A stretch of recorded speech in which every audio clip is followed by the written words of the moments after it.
Round 11 of the Sinquefield Cup, one of the strongest tournaments in chess history. With as many as 8 players still in the hunt, the elite of world chess came into the final round desperate to win. World champion Magnus Carlsen once again proved why he's the best in the game, as a big win over Maxime Vachier-Lagrave vaulted him into a tie for first with Chinese superstar Ding Liren. Two heavyweight fighters look to crush each other with the cup on the line. The deciding action-packed playoffs coming up next.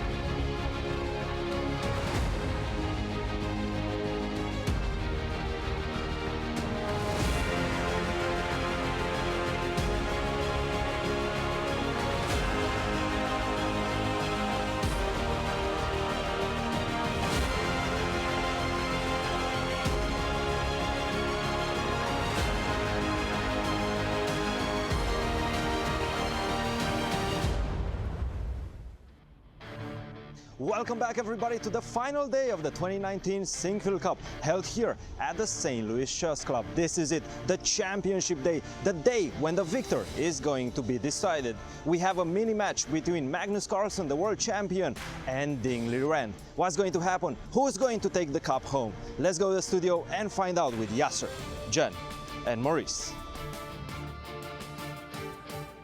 Thank you, Christian, and good morning. I'm Jennifer Shahade, and I am here with Yasser and Maurice, and what a treat do we have for you, a playoff for all the marbles at the Sinquefield Cup. Hello, Jennifer. Hello, Maurice. Hello, everyone. A pleasure to be with you as we settle who will be the champion of the 2019 Sinquefield Cup. We had an extraordinary finish leading to a surprising tiebreak. Let's take a look at how the tournament ended and the Grand Chess Tour points awarded. Jennifer. Well, Ding Liren and Magnus Carlsen finished at the top of the table, 16.5 Grand Chess Tour points, 6.5 points in the tournament. That was +2.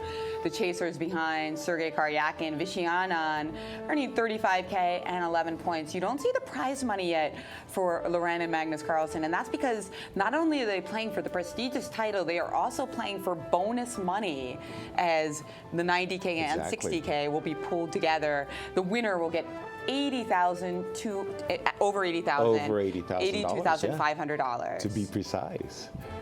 And this brings us to this point. Well, this is a head-to-head score between Magnus Carlsen and Ding Liren. It looks like a massive edge for Magnus, and it is, 19-4 with 21 draws. But as Maurice will explain more a little later, could be a little bit misleading because many of those games took place in one match here in St. Louis. Exactly. Don't count Ding out, and Maurice will explain why. But let's take a look at the format for these playoffs, Jen.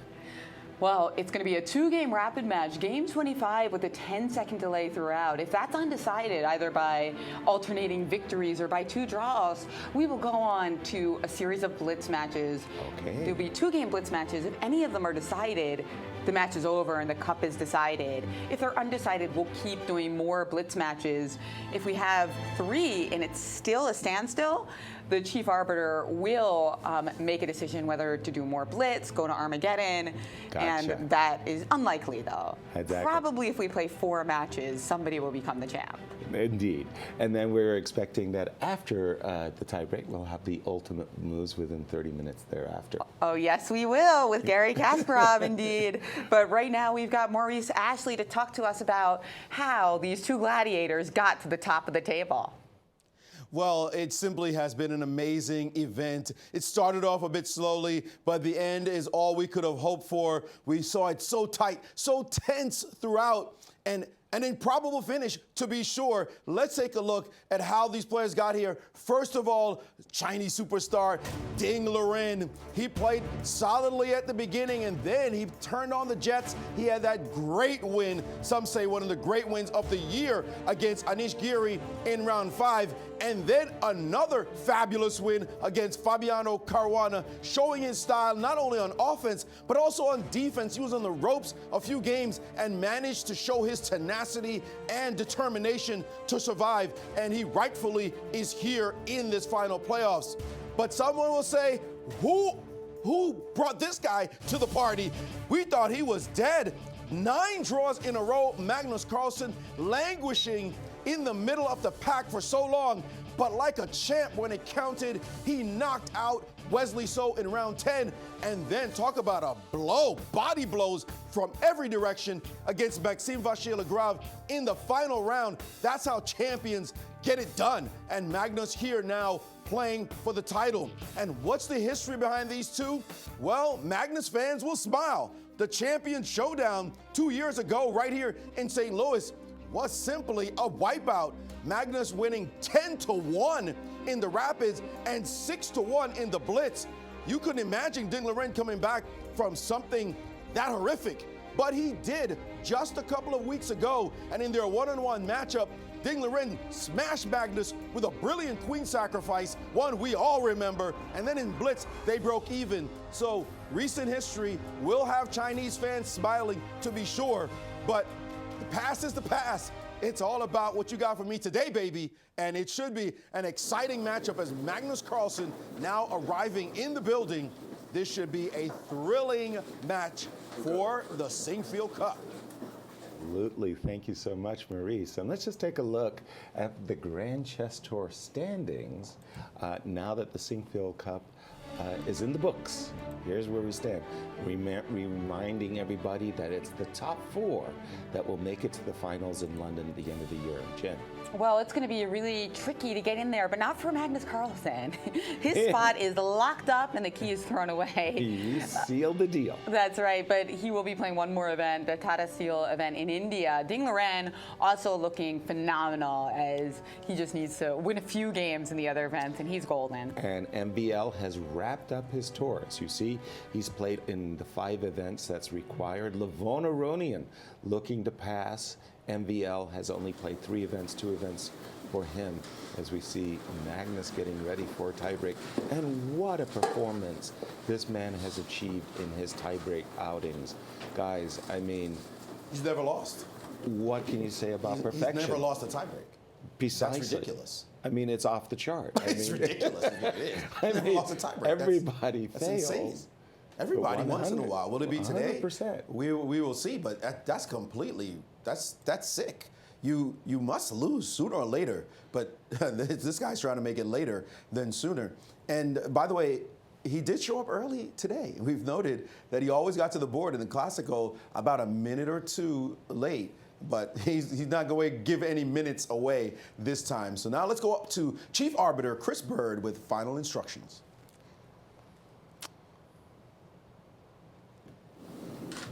You see Chris there looking relaxed. Okay, welcome to the Sinquefield Cup playoffs. Gentlemen, just a couple of quick things before we start here. The regulations for today, we're going to play a 2-game mini-match, a rapid. If we're tied at the end of this, we will then move on to Blitz mini-matches. While the games are in progress, the playing area for these events are to the refreshment table over here, and if you need to use the restroom, just use this one right here. The prize fund, the winner will take $82,500, and the runner-up will take $67,500. Spectators, please, while you're up here, at all times, we need complete silence and quiet. Please respect that at all times. If you need to go and talk, please move out of the playing area and go downstairs into the lobby. Gentlemen, we're going to be using the same regulations that were in the Rapid and Blitz tournaments. That also means that draw offers are now permitted. If anyone needs to make a claim, please, the usual stuff, stop the clock, and the arbiters will help you and deal with that.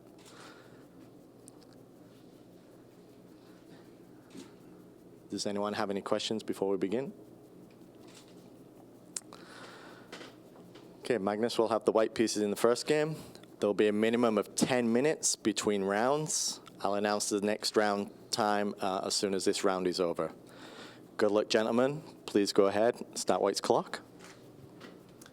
And they are off as this tie-break's underway. We've just had the marks of Queensberry's rules explained to us. And quickly, D4, no knight C3, Queen's Gambit declined? Are we going to see bishop e7, bishop f4? Or are we going to see bishop b4 or d5 takes c4, possibly? Small hesitation on Ding Liren's part already. He could not have been fully surprised to see this come on the board. Not at all. But he is just taking his time to decide exactly which variation he wants to play, as he knows Magnus is well prepared pretty much for everything. And a bit of time seems a little extra time, and now c6. I was about to say, at the end of my professional career, c7, c6 was the move that everybody liked to play, the Botvinnik pawn sacrifice that results from bishop g5, takes on c4 and e4. Looks like a slight surprise to Magnus to see it. And now g3. g3. Whoa. Okay, that is quite the surprise, I must say. Why is that such a surprise to you, Yaz? Because is it the c4 pawn that pops Yeah. out at you? Precisely. Oh, yeah. Precisely. How'd I guess? Yeah. It's not that easy now after d5. Well, he's going for it with knight e5. I was about to say, it's not super easy to win back that pawn on c4. Because you don't want to play e3 or e4 because you're planning on putting your bishop on g2 now. Precisely. But okay, knight e5, and are you just going to defend it with b5? Indeed, that's the main variation is b5, bishop g2, and knight d5 is one of, really complex line that Black could undertake.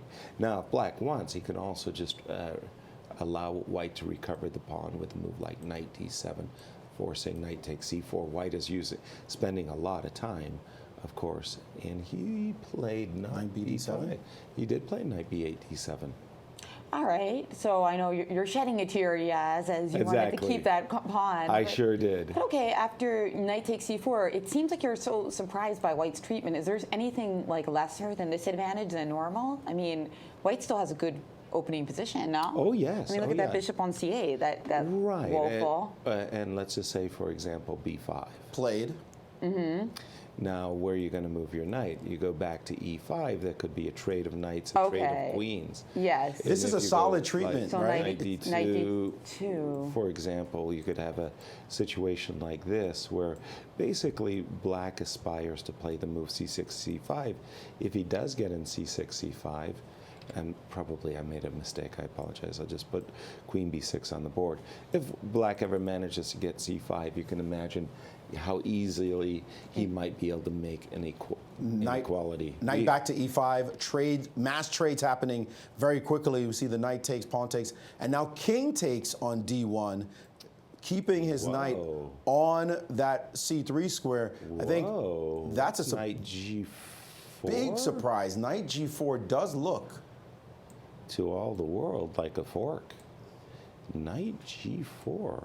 I mean, how do you stop the capture? Well, we can play bishop g2, and then if knight f2, king e1, knight takes h1, hello, bishop takes c6. And what's I am the pawn now count at the bishop d7, but no, I'm going to play bishop takes a8 and your knight's trapped, right? Exactly. Bishop so I'm going to be a8. up a piece. Oh, you're saying for how many pawns? No. A grand total of 0. Exactly. Because I took c6 and you took f2. So bishop g2, you have to take a timeout. But now don't I have knight takes b5 possibilities? I'm going to castle with check. I see. So I better slow down. Hold my horses. Yeah, and this guy is hanging too, don't forget. So no bueno. So instead, let's try after bishop b7. My thought is that if I protect my e-pawn now, maybe I have knight, f-pawn. If I play king e1 now and you play knight e5, now I have knight takes b5. Right. And this is not the end of the world for White, is it? Nope. I mean, it's a little weird looking. Well, but White is spending a lot of time moving his king around the board, and there could be like a move like bishop b4 check. Actually, bishop b4 check would actually provoke you to play knight c3. You couldn't play bishop d2 because, again, I've got that castles with check. And what about king f1? You just don't like it? No, on the contrary, I love it for Black. Castles gives me a mate. He did not go for knight g4. He avoided the most principal line, suspecting a rat from Magnus, and put the knight instead on d5. More solid to be sure, but he does have some slight weaknesses he will have to defend. That said, Liren has been a maestro at defending in this event so far. So he just didn't take any chances with knight to g4, and Magnus, now looking at this move, I'm pretty sure Magnus was eyeballing knight g4 and had some kind of reply for that. Sharp enough, Magnus has been showing that he's willing to sack pawns for the initiative, so I don't think he was that worried about possibly losing his pawn on e5. Quick question for you, Maurice. How often has king takes d1 shown up in the database? This is too fast. It's going too Okay. fast for me to even look in that direction. But I was Maybe thinking VAR that, maybe VAR can let us know. But this ending with knight g4 lines were so fascinating. I'm a little sad they didn't take place. Exactly. Knight d5 instead, much more solid move. And what should we do now is why? Just bishop d2 ready to play. Bishop d2 is excellent Ready. move. The idea is that any trades we can take. Another move I might just you take a look at your bishop on c8 for just a moment. You get the idea that it is really doesn't have a great life. Imagine I play something really silly, takes, and I just want to put a silly situation on the board, f3. This bishop, okay, if you had kept it on c8, it would be stuck behind an e6 pawn, right? If you put it on bishop b7 and then you play a move like c6, c5, you want to give your bishop life, you'll be hitting a brick wall on e4 and f3. So white was going to go king c2, a4, and it's going to make it very difficult for black's bishop to ever come to life. Now, But neither of those moves were Magnus's choice. In fact, Okay. he played knight to e4, but really fascinating structural lesson you gave us there, Yaz. Yeah. Biting on granite, they call it. Exactly. Knight e4 played instead, and then bishop b7, quick reply from Liren, and now bishop g2 on the board. I'm going to tell you, the engines really don't like Magnus's position at all. That king being a little bit culprit. unsafe, exposed. If castle's queenside right now, then there's a discovered threat in the position, and the king on c2 will be tickled at some point. Also, there's a big idea of playing c5 eventually for black. So castles, king c2, c5, taking over space, being able to go to b4 with check. There's that long diagonal you have to worry about constantly. This one could end up poorly if Liren is aggressive with castles. Well, Well, that's- let's imagine we start. Oops. So excuse that's me. really interesting because when I look at this position, to me, it's like bad king versus bad bishop. And normally, you know, hey, in endgame, maybe the bad bishop's going to be more important because it's more permanent. But this is not endgame yet. Oh, no, not at all. In fact, that king in the center of the board gives black some very nice attacking looking options. So after castles, let's assume bishop d2.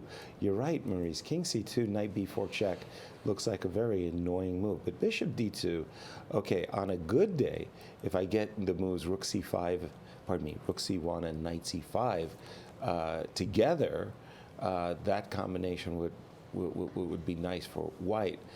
Okay, c5 right away. c5. Can I be so greedy as to capture on c5? Knight takes c5, bishop takes c5, rook c1. Well, don't forget, there's knight A c5, there's a knight knight e3 e3 problem. There sure is, and this is not the bishops of opposite color that I was dreaming about when I picked off the pawn on c5. But even before taking on c5, I mean, where that knight was hanging. And he's played c5 immediately. He's understanding what this position is about. And his bishop is no longer a bad piece. He always has tactics on the long diagonal. Bishop d2, the C5, position you bishop mentioned.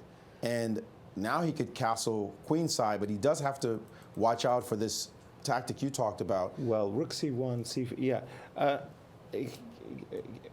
Castle's queenside, pardon me, is a move I'd really like to play. Maybe black can simply dodge those knight takes c5 ideas by playing c5, c4.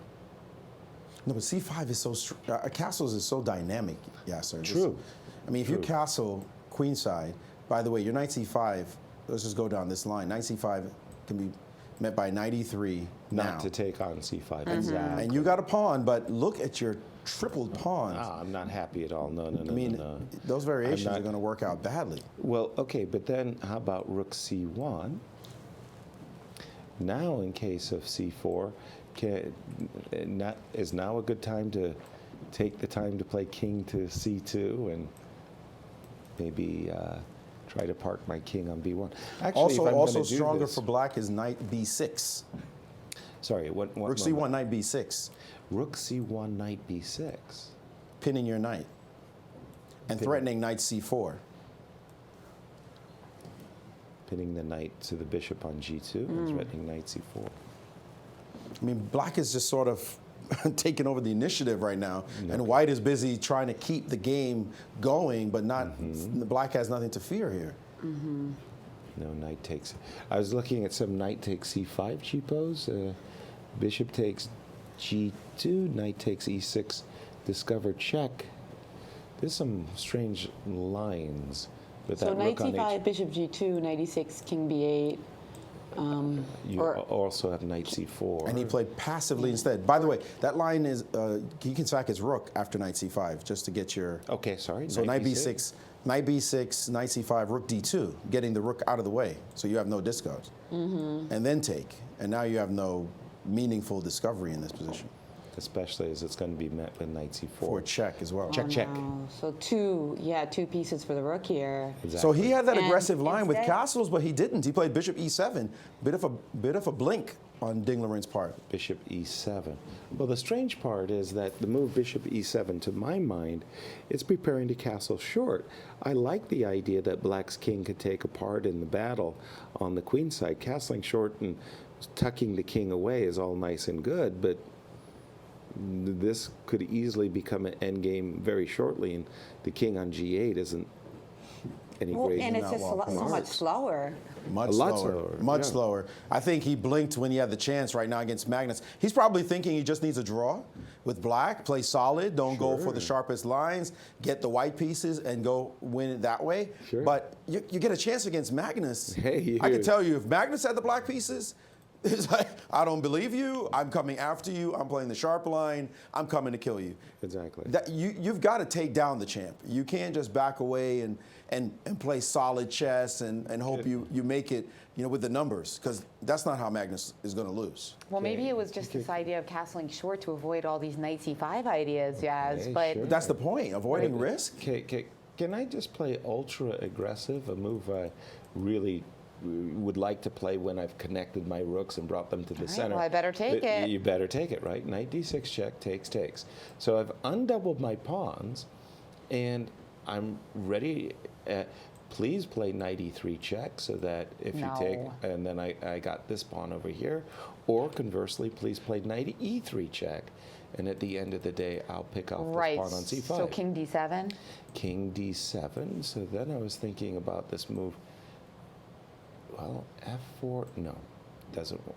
So e4, knight f6. Now, you can't play e5 because of bishop g2. And now you're knight g4 and... Or maybe e5. So this is the problem, right? It's taking you time to collect the pawn on d6, but hey, if you do collect the pawn, it's going to be good for you. So knight d6 premature. I need to combine that with rook c1. Magnus's knight e5, by the way, we're being told, was a novelty.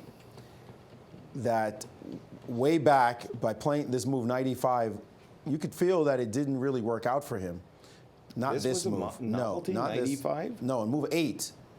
On move 8, when he played knight e5 the first time, right here, g3, knight e5 in this position, which is somewhat surprising given... How could that be a novelty? No, you said move 8, right? That is move 8. No, you mean the other one. You mean after b5, that's move 8, right? Oh, Yeah. yes, my apologies. You're right. That The makes second more time. sense, The second time. because I was about to My say, how apologies. could knight e5 first time be a Looks novelty? pretty obvious. Yeah. That's the most obvious move. of the Yes, season. that's right. This move 8. Sorry. But okay, this is puzzling to me because is it a novelty he made over the board or is it something he prepared? Because if he prepared I'm it, sure then he prepared it, because knight Okay. g4 looks like you're blundering a pawn. So maybe he mostly looked at knight g4 and not knight d5. Because knight g4 variations, even though you seem to think they were suspicious, the lines that we actually looked at turned out okay for white. Right. Because there was those tactics. Yeah. So maybe that's why. Maybe his team spent a lot of time on knight g4 and then less on knight d5, and that's the explanation for why he didn't get such a good position, even though he presumably prepared this. By the way, just double check, what is our current times Magnus on has the a clock? slight edge on But the clock. pretty but balanced, even. guys. Pretty Yeah. balanced, okay. I mean, so it looks like we're about to be exactly balanced. Okay. As they both have 18 minutes and 53 seconds right now. Right now. Not anymore. Yeah. Not anymore. Jump on it. Okay, big moment here actually, because another approach that Magnus could take is, let's suppose Magnus were to play the move a4. Okay. And just say, okay, I'm comfortable with this stasis that has occurred in the center here. Keep your knight on d5. I'm going to keep my knight on e4. On a good day, way down the line, I'm going to play f4. But in the So meantime... b4? Oh, but that's Is that a bad position to move? Well, How are you going to get a knight there? It's awkward because unless you gain control over the c4 square. Okay, so let's just go down this path for a second. Rook Right. c8, defending. Rook c8, And now are you trying to do your knight d6 or no? No, Oh, I okay, wanna go bishop bishop g5. So now if bishop takes g5, maybe knight d6. Well, no, the rook on c1 is hanging, which is a Yeah, that is bit a of pity. problem, yeah. Ah, no. Then that's a pity. I apologize. I can't get in the I think Magnus himself is struggling with how to get this game going, as you see him burn a lot of clock in this rapid game. He certainly is.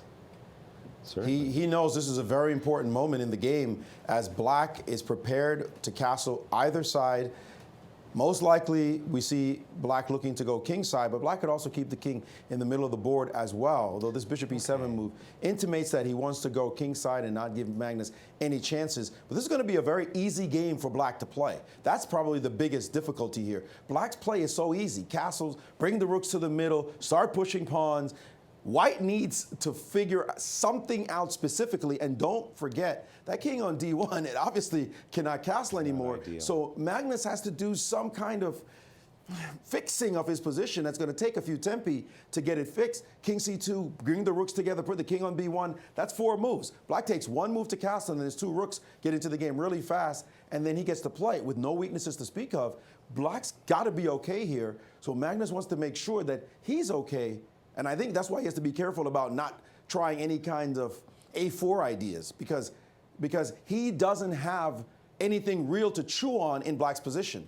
And he spent 8 minutes right now looking at it. In a rapid game, that's pretty remarkable, 8 minutes. Well, And look at Magnus. He is indeed. not comfortable. Talking 25% of your allotted time. And Once counting. again, it's a 10-second delay, is it? 10-second delay, that's right. So 25 that's minutes. important. A because third of your time The players he can't spent. get. A third of his time on 1 move. They can't get, and he hasn't moved yet, so it And could he end up hasn't being moved yet. half. And by the way, it's not like Ding Liren has played something spectacularly off balance that you didn't look at. I mean, c5, bishop e7, these are pretty natural moves. So I'm really surprised by this very long Very long. But maybe it'll prove to be smart, guys, because he senses this is a critical moment with knight d6 ideas, rook c1, and after that he'll probably play a lot of moves quickly. I don't know, Jen. This is starting to remind me of the Rapid Blitz. He didn't do well in the Rapid Blitz. He was not comfortable after a long thing. Now he has played rook to c1. He showed that form, the classical form, in the last 2 games of this event, the Sinquefield Cup. But in the Rapid Blitz, this is what he was doing. Guessing himself, second guessing himself, third guessing himself. What should I be doing here? He was not in flow. We'll see if that is what is about to happen, or will this move that took him so long be just a prelude, as you said, to some quick moves? We don't really know yet. All right. Well, obviously the move rook c1 does attack the pawn on c5. There's 2 things that Black can do. He can either defend the pawn with the move rook c8, which looks very logical, or he could advance the pawn with a move c5, c4, gaining space, and essentially asking white, are you prepared to play the move b2, b3 or not? Quick bet. Which one is he going to play? It's only 2 moves. Rook c8. My guess as well. I think he's going to play solid. Woo! And we're both wrong. Yay! I'm going to go with c4. What? Just took me a moment to analyze the ramifications of b3. Well, he was playing solidly to this point, so I was trying to guess from the nature of his play. This one a little bit more loose, as b3 had to be calculated. Exactly. But he seems comfortable with this particular move, and now the king quickly trying to hop to that b1 square. He did play king c2?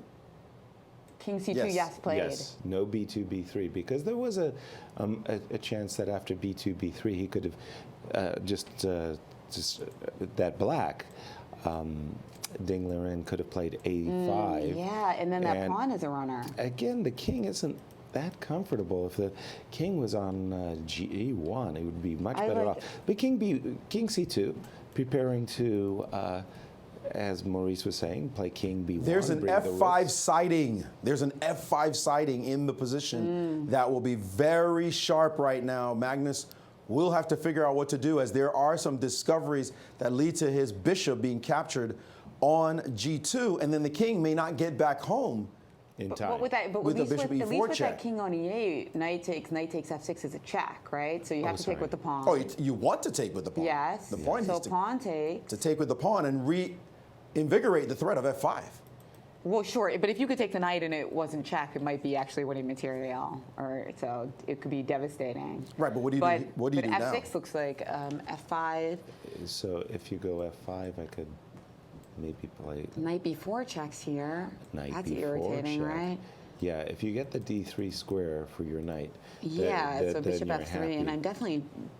Then you're just Well, b5 crushing. is hanging in the end, right? But it's just not enough. Ooh, Queenside castle. castle now, finally. Uh-oh, my board kind of froze there. Nope, you got the position here. Okay. He castled. That's he finally opted for this sharp move.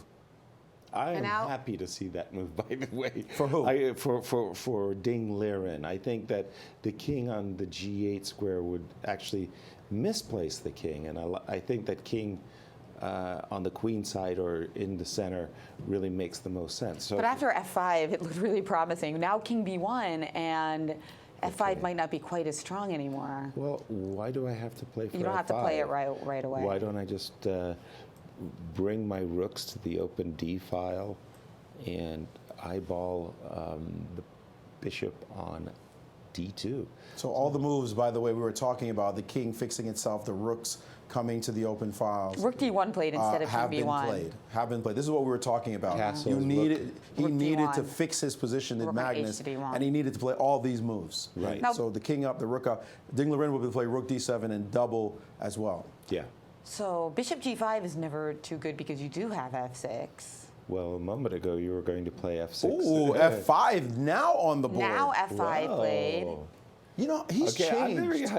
it's very hard guessing where he's going because he mixes the ideas, He has right? solidity with dynamism. Exactly. But right now, his last few moves have been dynamic. He started off very solid, said, let me not do anything Bishop E7. crazy. But in the last few moves, c4, castles queenside, and f5 shows his state of mind. And knight g5, indeed, and knight c3 loses immediately to knight b4 check. Knight g5 also loses to bishop takes g5, bishop takes g5, knight b4 check.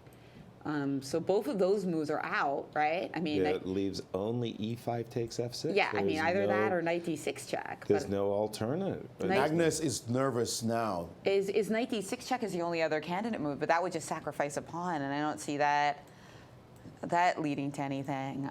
But That's a Yasser Seirawan pawn right there. yeah, but e takes f6, so therefore e takes f6 is forced. No, knight g5 is forced. He takes f6. Wait, what happens to knight g5? Bishop takes g5. And then bishop takes d5.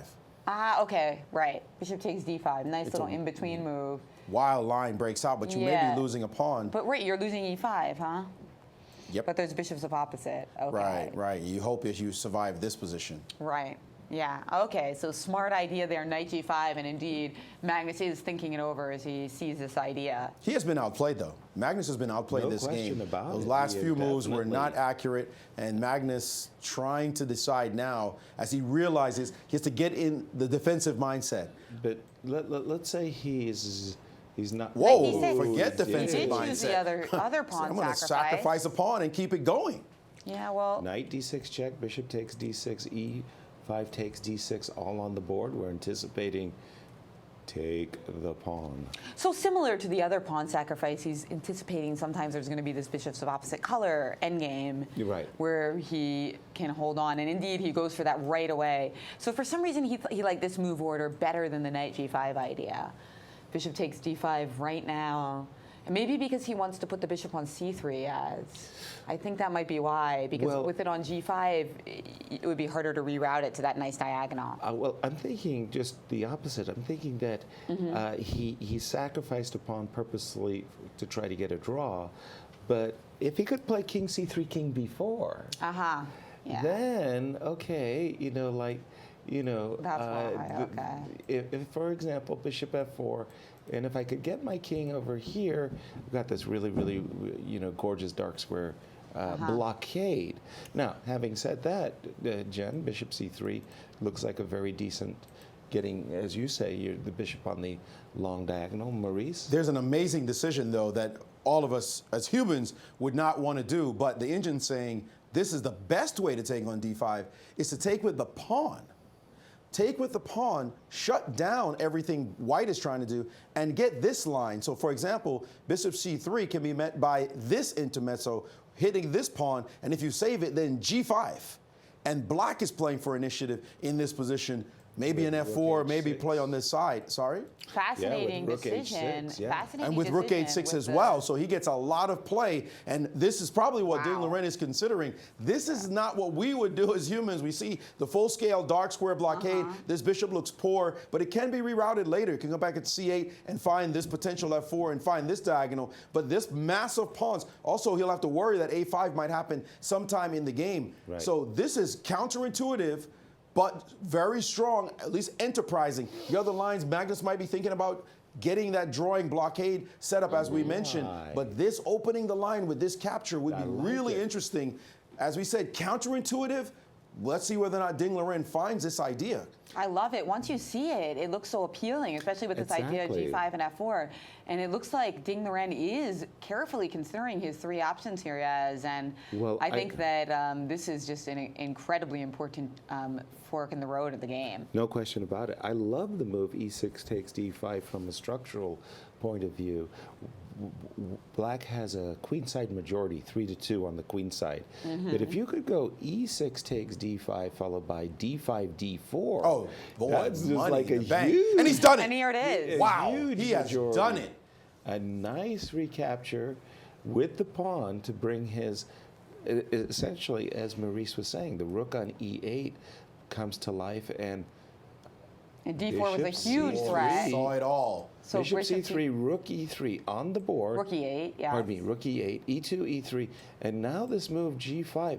And I love this opportunity from Black's point of view of being able to play for rook h6, harassing this h2 pawn, and one pawn more for Black in the initiative. And all the initiative. This is What's- a two-result game what's at the not to moment. like? Magnus has not solidified the position at all, and he will have to watch out as g5 is on the board. Ding Liren playing boss chess right now. Great.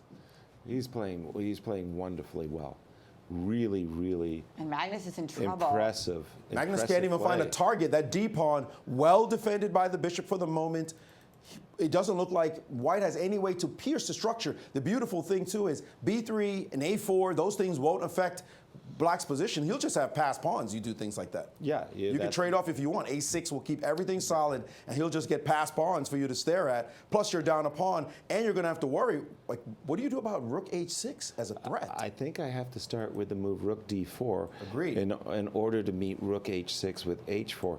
I've got one trap in the position, and I seem to recall a game from my junior days. It was like in the Garfield High School I once had a situation where my opponent unwittingly went inside and I trapped the rook like that.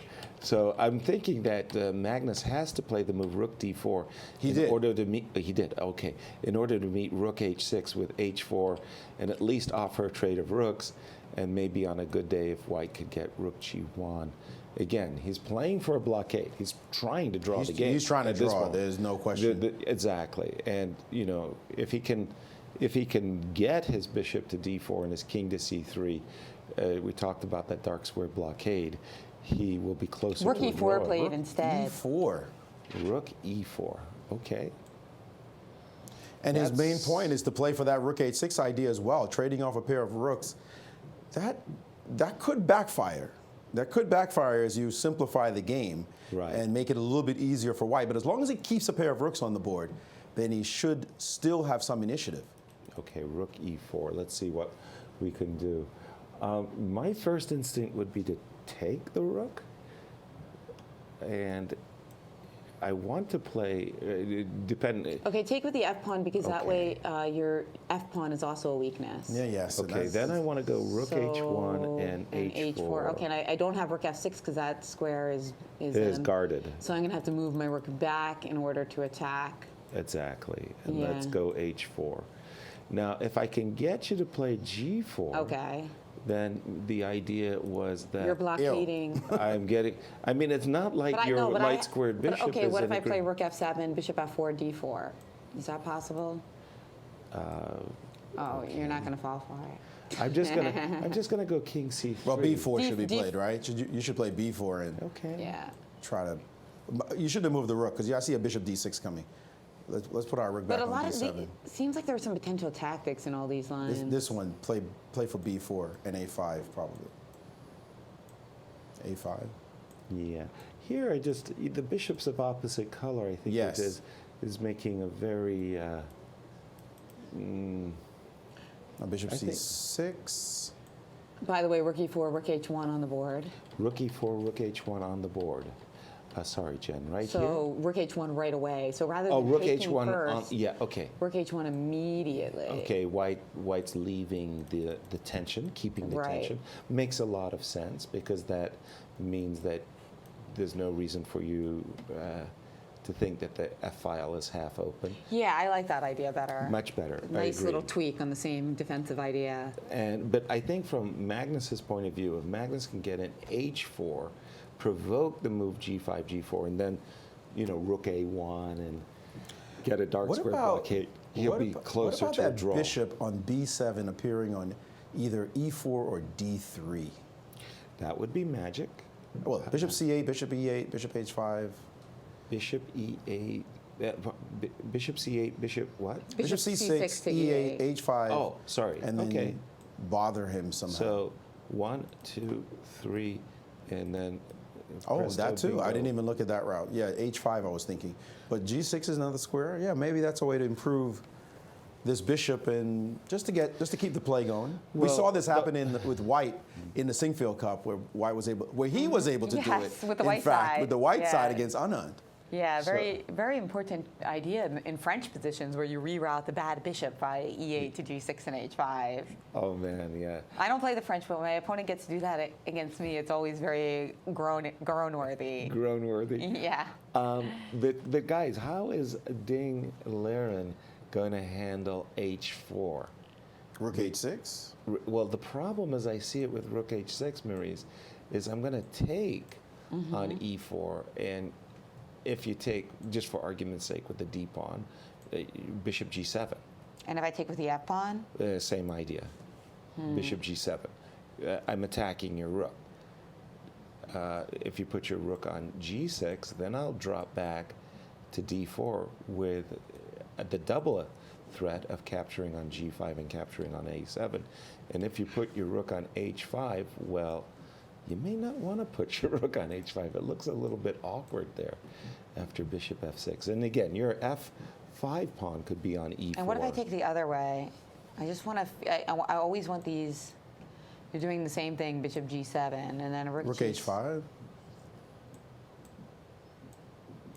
And now G4, you have, with the threat of rook F5, you have bishop G5 again. And then, like, what if I play D4 with the idea of E3?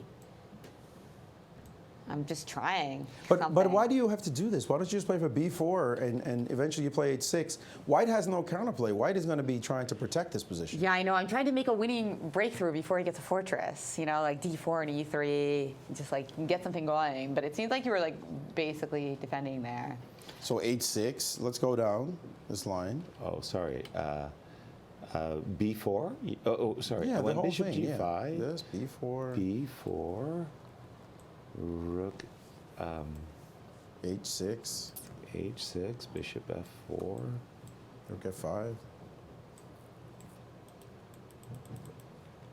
F2 is hanging. So what do you guys think? Is this going to be a draw or a win for Ding Liren? I think a draw. Yeah, I'm betting on draw too, but it still is Ding Liren trying He is to set up playing some rook H6, tricks so and traps. they are going down our line. I didn't really see alternatives though for Magnus. I don't want to allow, after this move, rook H6, which is, by the way, on the, no, it's not, hold on. Just a second. Rook E4, rook H1, rook H6, not bishop C6, rook H6. I don't want to allow rook H3. So I have to play H4. I have no choice. And Magnus has played H4. This is reminding us again of that puzzle we co-created where you tried to take credit for. You mean the immortal Seirawan lockdown? Yeah, right. Seirawan lockdown. People already saw the video, so you can't even pretend it was yours, okay? Look, it was collaborative. But we saw this. We saw this position. I'm going to jump to this kind of position, for example, as you described. Right. White has literally nothing to do Black to change the position, but he doesn't have to because Black can't figure out what to do. The only move would be a D4 break. Which would be worth sacrificing at some point after he plays the move H5, for example. Right. You've got the whole position on lockdown, but how do you break in as White has no chances, but Black has no chance. has nothing to do to get in. He can sacrifice somehow to make a breakthrough. This will be the only one to try to prepare, and White could actually just put a rook on D4. Precisely. And then you have exactly 0 to do. So that is what Magnus is aiming for. He's got a bad position. And here comes the king. H4, king D7 on the board. He's trying to hurry up and involve this king in the act. Okay, so I don't know if I need to hurry this or not, but suppose I do start with rook takes E4 now. Are we capturing, how are we recapturing, first of all, with the D or the F pawn? Would choose one. I mean, all F. those lines Excellent. after Bishop G7. after this capture. And then It's we pretty were trying. compelling. We were trying rook H5 last time, right? Okay, and this time instead of my bishop F6, I see no reason to hurry. I'll play king C3 with the idea I want to get a blockade in on the dark squares with king D4. Right, yeah, that is a good idea. I like that idea. Stopping any kind of funny business with D4. And if A5, you just have king D4. But maybe that's where we need to look. A5, king D4? Yeah. Okay. I'm feeling good. A3 by Magnus. Oh, A3 by Magnus? He's preparing the long scale blockade. For sure. A3. Wow, I find that move intriguing. I really, you know, I would be a little bit anxious to put my king on E5 or D4. And, Maybe he was afraid you know, of those lines with B4, A4, some breakthrough tricks sometimes. I wonder about when your king was on D4. And now G4 on the G4 board. okay, the that entire shut side it down. That locked. shuts down the game. That's a draw offer right there. Mm-hmm. That is a draw offer. I don't think that there's anything now because the dark square blockade is just too formidable. Rook takes E4 finally by Magnus. And I'm sure Magnus saw that move G4. He just probably went, A sigh of okay, relief, yeah. that's losing with White. I don't care if you are Mr. Perfect. 100% losing with white in a 2-game match to start the Took game. the rook with the F pawn. With the F-pawn, okay. Yeah, this position shut down. I wonder who will consider this a success, as Ding Liren no doubt came into this position came into the game thinking a draw is fine. I'll take white Perfect. next game. Magnus got nothing with the white pieces, and Ding Liren, if his attitude is, well, I had a whisper of a chance, but it didn't work out, so what? But now I get white, and Magnus will be under pressure. Will Magnus say, yeah, I could have been in trouble there, and so I got out of it? Or will he think, man, I just tossed a white game completely away and got 0 for it? I think that Ding is the one who's going to be the most pleased, because I'll remind everybody that in the St. Louis Rapid and Blitz, these players had 3 decisive games. 3 decisive games. White won every game. Yeah, that's right. So Ding Liren will be thinking, I'd like the white pieces for the Sinquefield Cup. What do you think about this last move by Magnus? B4. B4. Blockade. Stopping any A5. He has introduced a second potential weakness, but he probably can defend them both. The pawn on A3 is now weak, and also the pawn on F2 is weak. But he's going to go rook D1, rook D2. As Jennifer mentioned, you can't play rook F6, so it's going to take you a while to play rook F5. Say you start with rook H5. Well, now I'm in time. Rook D1, rook F5, rook D2, and there's no, you're not breaking through on the king Rook side. A6 was Ding Liren's choice. And after rook A6, I've got king B2. Just keeping the A pawn defended. King which he B2, did, H5. and then rook D1, and then we can just agree to draw. And we expect to draw very shortly. Remember, unlike in the classical portion, you can offer draw. You don't have to repeat moves. And I heard Chris Bird mention the same thing, that draw offers are permitted in Blitz and Rapid, unlike the classical, where no draw offers were allowed. Yeah, and here, but you know, I think they're kind of in the habit of just doing the Right, repeat method. exactly. And it looks like this is exactly what's happening, as the first game of the Rapid playoff is drawn. Now, some may say that that's a big success for Ding Liren, as he had Magnus in a great position for Ding Liren, and now he gets the white pieces. But keep in mind that Magnus's last victory in the classical event and his best win in the Sinquefield Cup was that wonderful game against Maxime with black. Exactly. Maurice, if I could pick your brain there for a moment, because that was a critical moment after knight takes e5, king takes d1, king takes d1. If you could show that on the board, what would have happened if Ding Liren had been very ambitious and gone for this knight g4 fork, gift me a pawn? Bishop G2, Bishop g2, bishop b7. B7, and now the move king to C2. King to c2. Yeah, remarkable. Saying, take your pick. Yep. Which one do you want? I'm probably going to. I'm afraid of knight takes b5. The pawns aren't running away. Can I castle long? Castle long allows bishop F4. Okay. Well, now I have no choice. I got to take on f2. Greed kills. Greed kill. And knight back to g4. h3. The tenderoni on this file is your knight is being chased backwards. Yeah. So there was no. It wasn't a pawn sacrifice after all. It was just a actually trap. it was. It was? Actually it was. Knight G4, bishop G2, bishop B7, king C2. You can take here. Because b5 pawn? Knight takes on B5. Looks like this line is good for black. Good for black. Well, no, after bishop F4, it's going to be even-ish. Even. Yeah, Stevens. even-ish. So, yeah, no, this line is not a real pawn sacrifice, it turns out. Wow. And okay. Here is our first round playoffs draw between Magnus Carlsen and Ding Liren, as we go to game 2 with Ding Liren with the white pieces. And Maurice is going to take us through how they got here. Their road to the top. Yes, so we had some previous transmission problems. Apologize for that. And we will talk about just how they got here. And let's do it with Ding Liren to start. We mentioned how great a tournament he had in the Sinquefield Cup. There were a couple of moments early on where he was in a bit of danger. certainly round 5, he played a brilliant game. Absolutely brilliant game against Anish Giri. Such a model game. Garry Kasparov was impressed. Magnus Carlsen was impressed. Anish Giri must have been impressed as well, the way he was taken down.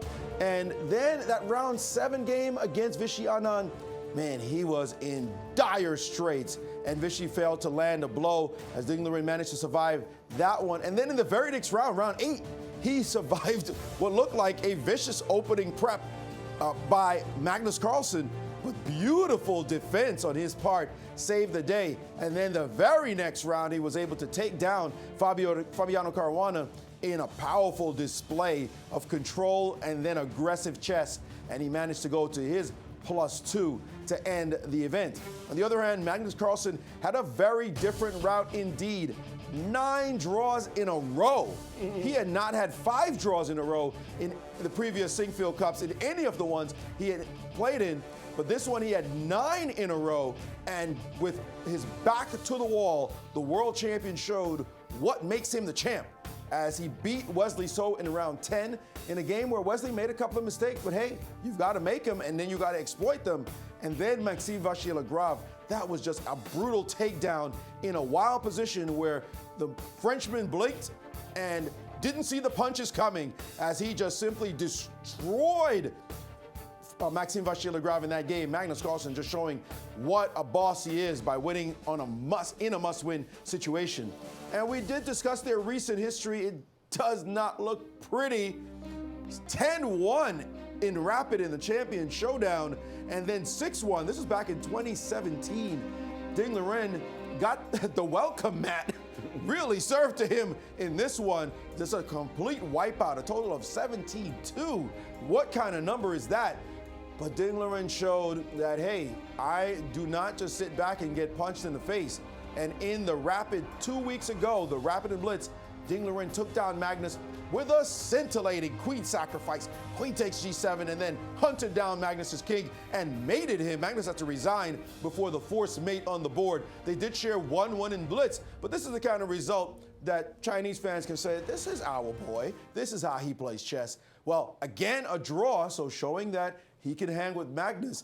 Now 1 game in Rapid for it all. Can Ding Liren replicate that magic from the Rapid just 2 weeks ago? Or will Magnus say, time for some sweet revenge? Talk about winning on demand, though, that back-to-back victory. And again, let's just take a look at our Grand Chess Tour 2019 and the road to London as the top 4 finishers will get to the finals, Jennifer. Magnus Carlsen has locked up a spot. He could give away some points and still get in. Ding Liren also looking very good, just needs to get a few points, and in form like this, he is likely to get lots more. Maxime really needs to hope that a lot of people do poorly in order to get to London, and he has no more events to play. So he's going to just have to sit back and watch and hope that the wild cards do really well. Go prep those wild cards. Hey, boys, I got some novelties I might want to share with you against these guys. You want some help? Yeah. I'll be a second for you. And of course, he wants Magnus and Ding Liren to do well as well, because they're already ahead of him. Exactly. Deflate the pool. Take as many points out as possible, guys. And Levon and Wesley, those are 2 players who have good chances for a spot, but the pressure is going to be on as they play the last 2 events. No question about it. But while I was looking at the chart, I just staggered by Jan Nepo. If Nepo had not just suicided himself in the final game, how many extra points he might have in 2 the events, Grand Chess, Two Grand events. Chess Tour. No, he only has 1 event left. No, I'm saying he had 2 tournaments. He was +3 in Zagreb and +2 here. +1 here. No, he's +2 here. Yes. He was +2 and then lost 2. Literally, the guy was +3 in Zagreb and +2 here. He could easily be in guaranteed almost. He'd almost be guaranteed to go to London if he had just done well at the closing in those. Instead, he just flamed out -5 in those last rounds from Zagreb and here. Well, so the point is, if Jan were to win and get 15 points, right? Or can he get 15? 13. 13 is the maximum that he can? 13. No, if he's clear first. In the Rapid and Blitz, 13 is all you get. 13. Yeah. Clear first for Rapid and Blitz is 13 points. Oh, man. Yeah, so so- he's out. He Will bypass Maxime.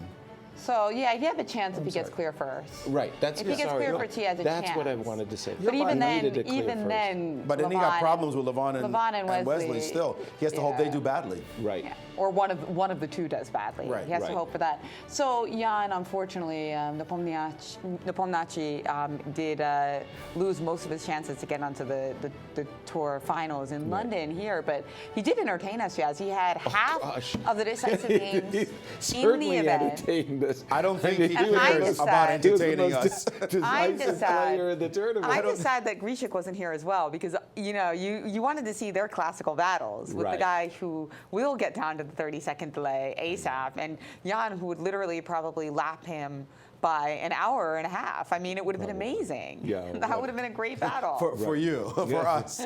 By the way, Yes. Jan, again, he needs to win his next event. That's Exactly. That's India. Guess who's playing in India? Maggie. Magnus Carlsen is playing in India as well, so he's going to have to win with Magnus in the event. We saw Magnus do poorly in the St. Louis Rapid and Blitz. We're unlikely to see that happen again. I'm curious, is it allowed for Magnus to say, you know what, I've already locked up my spot. I don't really need to play India. Give it to a wild card. Somebody Definitely not allowed. Can't just gift it. I mean, he locked Definitely it up not already. allowed. Those Indian, this is I the have a first. scheduled illness. This is the first. Get a little rest, so I go straight to London. It's the first time that the Grand Chess Tour is going to India, so I'm sure the fans in India are just totally thrilled that the world champion is playing this event. They're very excited about that. The wild cards get a chance to play him, Vidit, Gujarati, Pentala, Hare Krishna, as well as who's the third wild card there? Vidit, Hare Krishna. Yeah, and well, Not one of the youngsters. I thought it was one other Indian player, but we'll double check on that. Okay. And yeah, that's going to be a great tournament because Hikaru is also in India. Of course. Yeah, a really good one. I can't wait for that one. That's it. That will be very But good. another thing that we are really looking forward to today is Ultimate Moves, and it's starting up in just 30 minutes after the playoff. So probably, I mean, it really depends, but probably I'd say about one. Exactly. Good chances. Where trash talking is required, Jen. I mean, this is, it's almost like the Angels versus the Devils in this team matchup. I don't know how, but Randy's team got all the good trash talkers from Anish and Levon. I don't know. I mean, somehow in the draft picks, he outsmarted Rex. Well, Sergei Karyakin is on Rex's team, and Sergei and Anish had some words yesterday on Twitter. Oh, really? Do share. Well, Oh, by the way, let's just take a look at the teams. First of all, we have Team Randy, Jennifer. Team Randy, indeed. He's got Fabiano, Hikaru Nakamura, Vishianan, Levon, Maxime, Anish, and Jan. Not bad. Quite a team. Is that a young Randy? It is. That is. I mean, Surfer. Hey, dude. California, cool, man. Playing chess. I don't see any pieces on that chessboard, by the way. Wait, look, is that a young Rex? That is. What do you think? Where are they going into the archives to get these Man. photos? Wait, that looks like a pretty new computer, guys. I'm confused. But He's Magnus. got Magnus, I mean, come on. Gary, and he's got the Magnus. Sinquefield Cup champion. One way or the other. What am I doing there? I Yasser should be- Seirawan is I gonna mean, be I'm bringing down the rating, folks. I don't know. Seriously. Wesley talk about a dive. Wesley and Sergey can get some jabs in, yeah. So I think that Rex's team is quite know. formidable as well. I don't know. Wesley is too nice a guy. I mean, he can't. Oh, no. Wesley comes in with some sideways sarcasm. You definitely. don't know the Wesley. No, what are you talking about? I've been up in in the room with them. Wesley does say some snide remarks when he's up there. Wesley is all light and goodness. Get out of here. I told you, I've been next to him, watching him in these ultimate moves. Yeah, so Wesley likes to get in those little jabs. It's obviously it's always PG, PG, right? Not even 13, PG. But he gets in his little jabs now and then. Absolutely. Now, this is a man, by the way, who really, really enjoys sitting behind the white pieces. What he has done with the white pieces in the Rapids and Blitz was amazing. And in the Sinquefield Cup, what he did against Anish Giri and Fabiano Caruana with the white pieces was masterclass. And he accomplished what he wanted to in game one. Had a little bit of chance, but managed to draw with black. From a very comfortable draw. Said, Magnus, Yeah. you got nothing on me right now. Right. I'm the one who can control. And now to use the white pieces and press a little bit. He probably won't overpress, go too much. He likes to be solid. He likes a small edge and then show his positional mastery. He's not a wild attacking player. But don't put mate in front of him because he will find it. Exactly. Now, Magnus, on the other hand, sitting behind the black pieces, last time he sat behind the black pieces, he won. So, I mean... that was yesterday. Yeah, Money. versus Maxime. Winning on demand with black, I mean... there's no greater challenge in the world of chess. Winning on great demand game. with white is hard enough. With black, virtually impossible. And to beat a formidable opponent like Maxime, I mean, how badly does Magnus want this title? Here it is. They both want it badly. Magnus has tasted the sweet nectar flowing from the Sinquefield Cup twice already. Ding Liren never. But Magnus wants to win everything he plays in, and Ding Liren would love to get this for the first time. Now, Magnus knew coming in today that the Catalan with G2, G3 is the bread and butter for Ding Liren. So let's see what he has prepared. And in this Catalan, he just grabbed this pawn on C4, Jennifer, playing for an open Catalan. Ding Liren needs to look for an advantage somewhere and spending a little bit of time on the clock. When yet knight again, F3 is the automatic move. It's usually just instant. Right.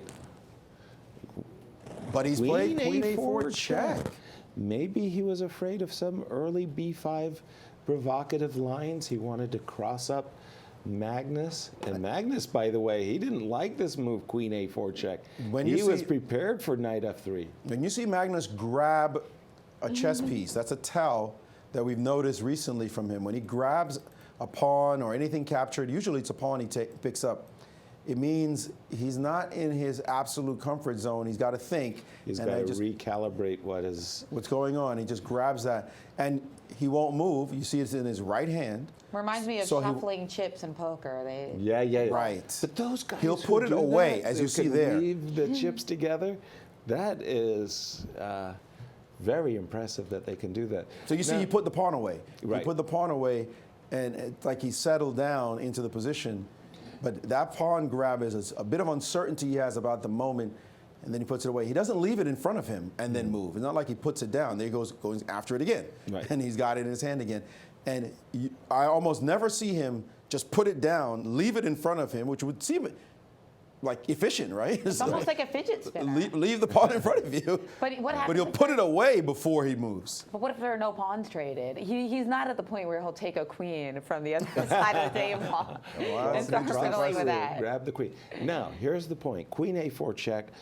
Guys, what is going through Magnus's mind? How is he going? He finally, by the way, he blocked the check with the knight. Knight on B to D7, followed by obviously a very quick queen takes C4. Queen takes C4, recapture, and normally A6, looking to harass the queen. And Bishop E3. Normally speaking, stopping any C5 breaks. I was about to say that Black tries to get in the move C7, C5. Only played 3 times, we're being told by Varusian Akobian, that Bishop B3 has been played. But that didn't change Magnus's quick response. As he played Bishop D6. Knight H3. Okay, this is definitely not the prep that Magnus came to the board, because you don't see the combination of Bishop E3 and Knight H3 in the Catalan. That is just a totally different approach.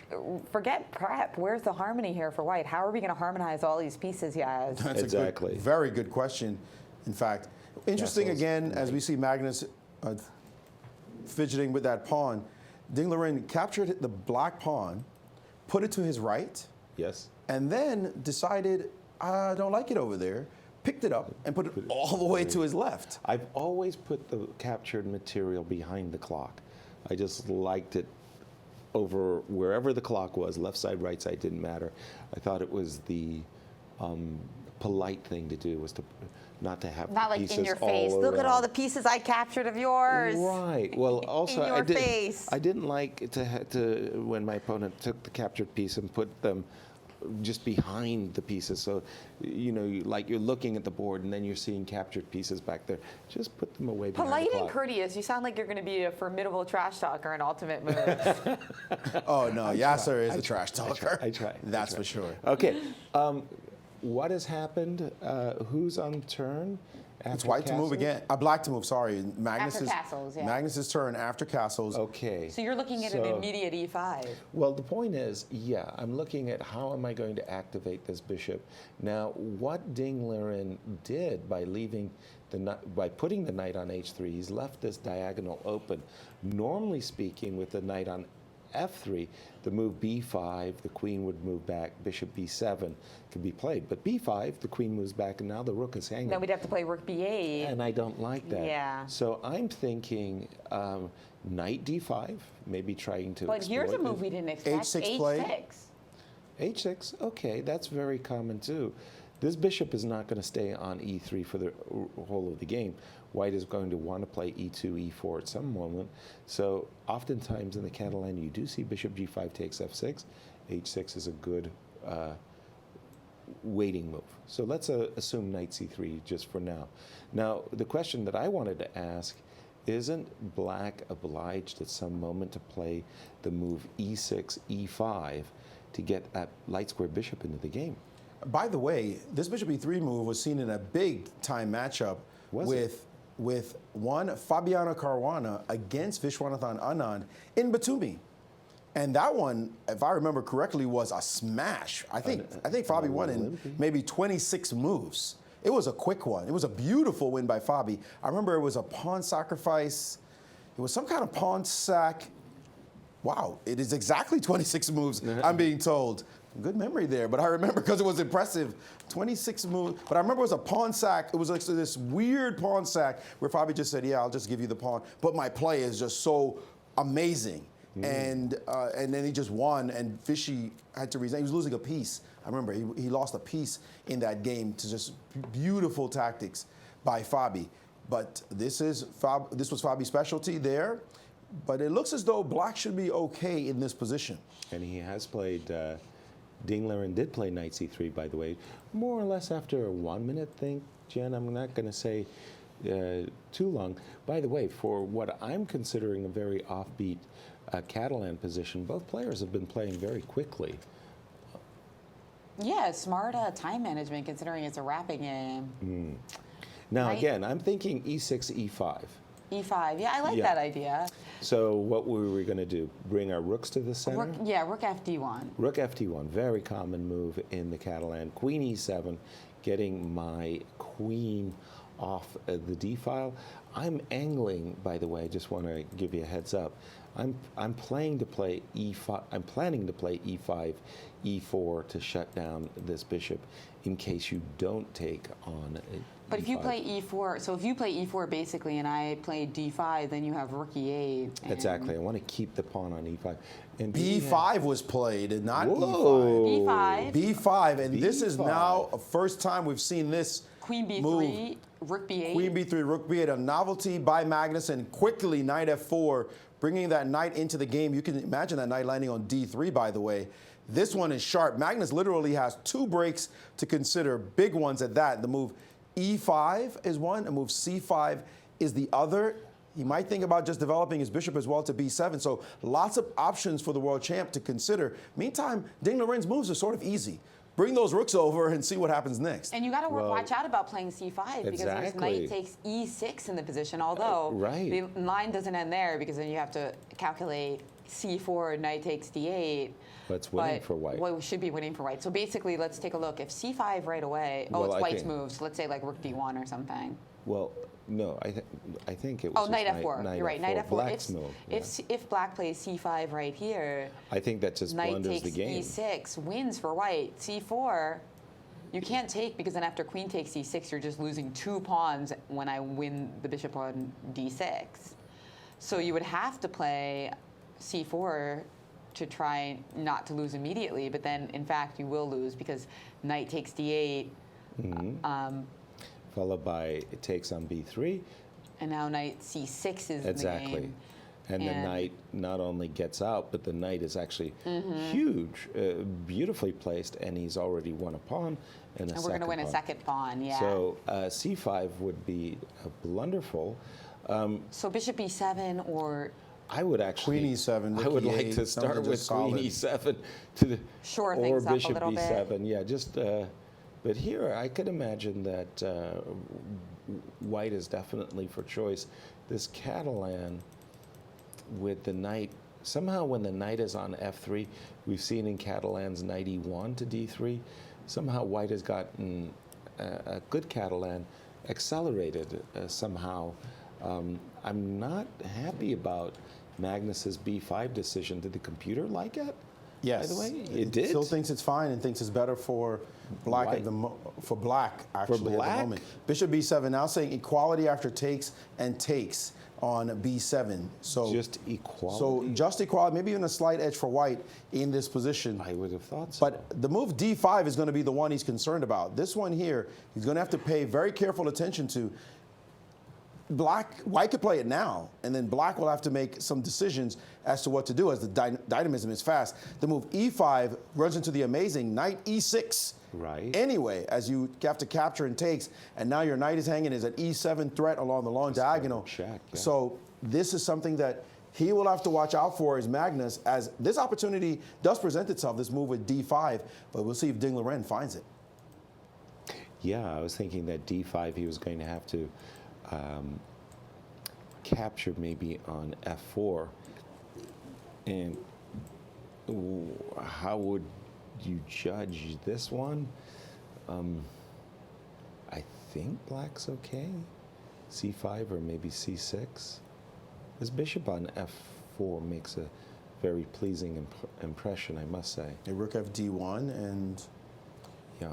an unbalanced position with a potentially better minor piece, but that's not entirely clear, as the black knights don't really have an easy home. Exactly. And here, this is like a very typical Catalan pressure on the queen side. No, normally speaking, that's why I really like this move, d4. Ooh, he but didn't let's see play what it. happened. Bishop he b7. played knight e3. He did trade, but he did not go for the d5 position. I like the d5 because in a Catalan, if you can utilize the half-open c file, like if you could play d5 and the guy can't play c5, c4, you get nice pressure. He's played knight e3 to stop. Knight d3. Knight d3 to stop black from playing c6, c5. But now that the light square bishops have been traded, c6, c5, knight d5. Queen e7 was Magnus's choice. Yeah. Indians hated his move, by the way, knight d3. I They felt like d5 was the right way to play. Because now white doesn't have any forward motion. Well, rook c8 and c5 is on black's agenda. Looks like he's just playing to keep white a1 in a straight jacket, keep black in a straight jacket. So rook c1, just trying to tamp down the play, but not playing necessarily for too much initiative. But that queen on e7, oddly, it was supposed to go to a8 according to the engines. Very strange place to go. Maybe even c8. I don't think those moves are natural at all. I'm going to consider them weird. Well, I think that the idea behind queen a8 is also to stop any ideas of knight a4. So you defend the rook. That's a classical move game, though. I mean, classical game move is what I meant to say. Queen e7 is so much more natural. Rook ac1. Now, the reason I mentioned that, Maurice, is that after rook c8, I do have knight a4. I mean, obviously, if black ever gets in c6, c5, there's going to be massive trades, and it's going to be equal. But maybe I can play knight c4, and I have the knight a4, and I have the timing to play knight c5. Yes, you're right. And looks like the rook on b7 has to resolve itself. Either maybe just a retreat of the rook, put it on a harmonious square. To b8? Right. Unusual would be to double rooks on the b line, by the way. That would be very strange to do. Don't suspect that's going to happen. But this one looks more natural, even if it's somewhere it's not the best move, but it looks much more natural in preparing to play for c5 in the position. Or E5. Rook C8 and then C5. Agreed. But Magnus has a moment now. It's really a moment for him because actually White is nursing that threat of knight A4. Could I press A4, by the way? And if I can provoke you to play B4, I'm always happy if my knight could end up on the C4 square. So I'm just wondering, rook B7 to B8, A4, B4, knight B1. And I'm trying to make a virtue of the knight being on D3 in the sense that a trade on A4, you can't capture B2. But are you threatening to take on B5 at all? I don't know if I am or not. Yeah, I'm just curious. I mean, that would be a scary thing to do. He by did the way, find rook the retreating move. Rook B7, B8. The rook on B7 made a woeful impression. So Magnus just restoring the harmony in his position for now with the move rook B8. Jen, how do you feel this opening has gone? Is Ding going to be happy with the outcome? Well, he is up about 5 minutes on the clock. That's important. So that's important, but it doesn't seem like he has some kind of big advantage either. I think there is a high chance that they're going to go to Blitz. Not that this game is drawn or anything. No, but no. Lots of play. There's lots of play remaining, but I still feel like both players are just playing so well in this game. Rook D1 played. Yeah, and again, I think that now it's time to abandon altogether Liren just the E6. got up from the board. Wow. Well, it is an hour-long game. Yeah. But you only have 25 minutes. Yeah. Every minute counts. He's up. He's up. Magnus is no fool. He's going to make a quick move. He wants to make a quick move to exploit the moment. Well, I was going to say, I think it's time to abandon any ideas of E6, E5, and just go for rook F8 to C8. Which he played. And he did it. Preparing that C7, C5 break, which, again, as we've mentioned, if we can trade off all of the bits on the C5 square, then it's a very easy draw. That's what I'm saying. Magnus. Clock running for Ding Liren, and he's not at the table. And we have a sighting. He might have gone to the restroom, but we're going to see how long. I'm sure it's a confession booth. Confession. Oh. That'll be a new one. He had to come and say, "Hi, Mom. Hi, Dad. Sorry I haven't called. I've been a bit busy. Just wanted to say No love phone you calls all." during the middle of the game. No, he's saying confession. Confession. Oh, you mean the confession? Yeah. That Ding went to the confession and just taking the opportunity to make a Skype call home. Here he comes, coming back quickly. You were wrong, yeah. I He did was not go dead. to the confessional booth. Oh. Shocking. Oh. Wonder what his feeling is as he has to rush back to the board and realize a move was played. He glanced over at the clock quickly there. It did not take him a minute, though. It took him less than a minute after the move was played to get back to the board and reset himself. But the Just to bigger remind question everybody, it's a 10-second delay. That's right. But the bigger question is, how does Ding Liren try to keep an advantage here with C5 coming? That's the problem. I don't see anything beside the move A4 to try to create. Right now, these pawns are not weak unless they can be attacked. And I'm thinking that after A4, C5, there'll be wholesale trades on the C5 square. Then you're trying to create a weakness on the B5 pawn with A4 takes B5. If you don't do that, what else are you going to do? I mean, C5, you're not playing F3 and bishop F2 and E4. It's going to take you forever in the day. This one looks so drawn. This one just looks, the symmetry in the pawn structure. Well, let's try it. The harmony in both sides' camp. So A4, C5, right? More or less. What else? Takes. And look at Magnus looking around. Takes. Magnus knows this has got draw written all over it. Takes. Well, is it? We've seen, I want to say, Ding Liren spinning some really wondrous play with the white side. Queen B4. Can I make an argument for a slight edge? No. Why not? Why? Because he's threatening something. What is it? Pawn on B4, B5 is a little weaker than the pawn Okay, so on B2. Queen C7. Is that a blunder? C7. Wait, Knight D5 is a trick? No. Well, Knight D5 was a threat if you. Well, there's a rook takes. You get the If you two didn't go rooks for the Queen C7, Knight D5 was a threat. But now it looks, looks okay. Yeah. queen f4. You're gonna play queen f4. I'm taking it. And again, if I had a rook on b4, maybe I'd make some kind of claims. Well, as a Catalan player myself, I do feel that white's a little bit better at those positions. Again, I agree it's very, very slight. A3. Look at that, no A4. A3. Total back down. Oh man, that really is not going to bring any kind of edge. A3, well, C5, no choice. I mean, C5. what do you think, Jen? Do you think that maybe knight b4 was Well, his intent? But after c5, you can't play that. So True. In what? I mean, I gotta stop knight b4, and well, I have no choice. and there it is, And as knight takes c5 is now on the board. we're expecting wholesale trade. Bishop takes c5. Bishop takes takes c5. All of this has been played. Okay, this Now, is. by the way, I think that dark square bishop is a very good bishop. I think it's time you take that bishop. Knight takes c5. Oh yeah, don't let Or- that bishop live and Exactly. go back and D6 or even there it D6. is. Yeah, Yeah, no. You pretty much got to take that. position too open to let me have. If two anybody's bishops. better, though, Oh, it's bishop. black Sorry. here. Exactly. Rook takes c5 played.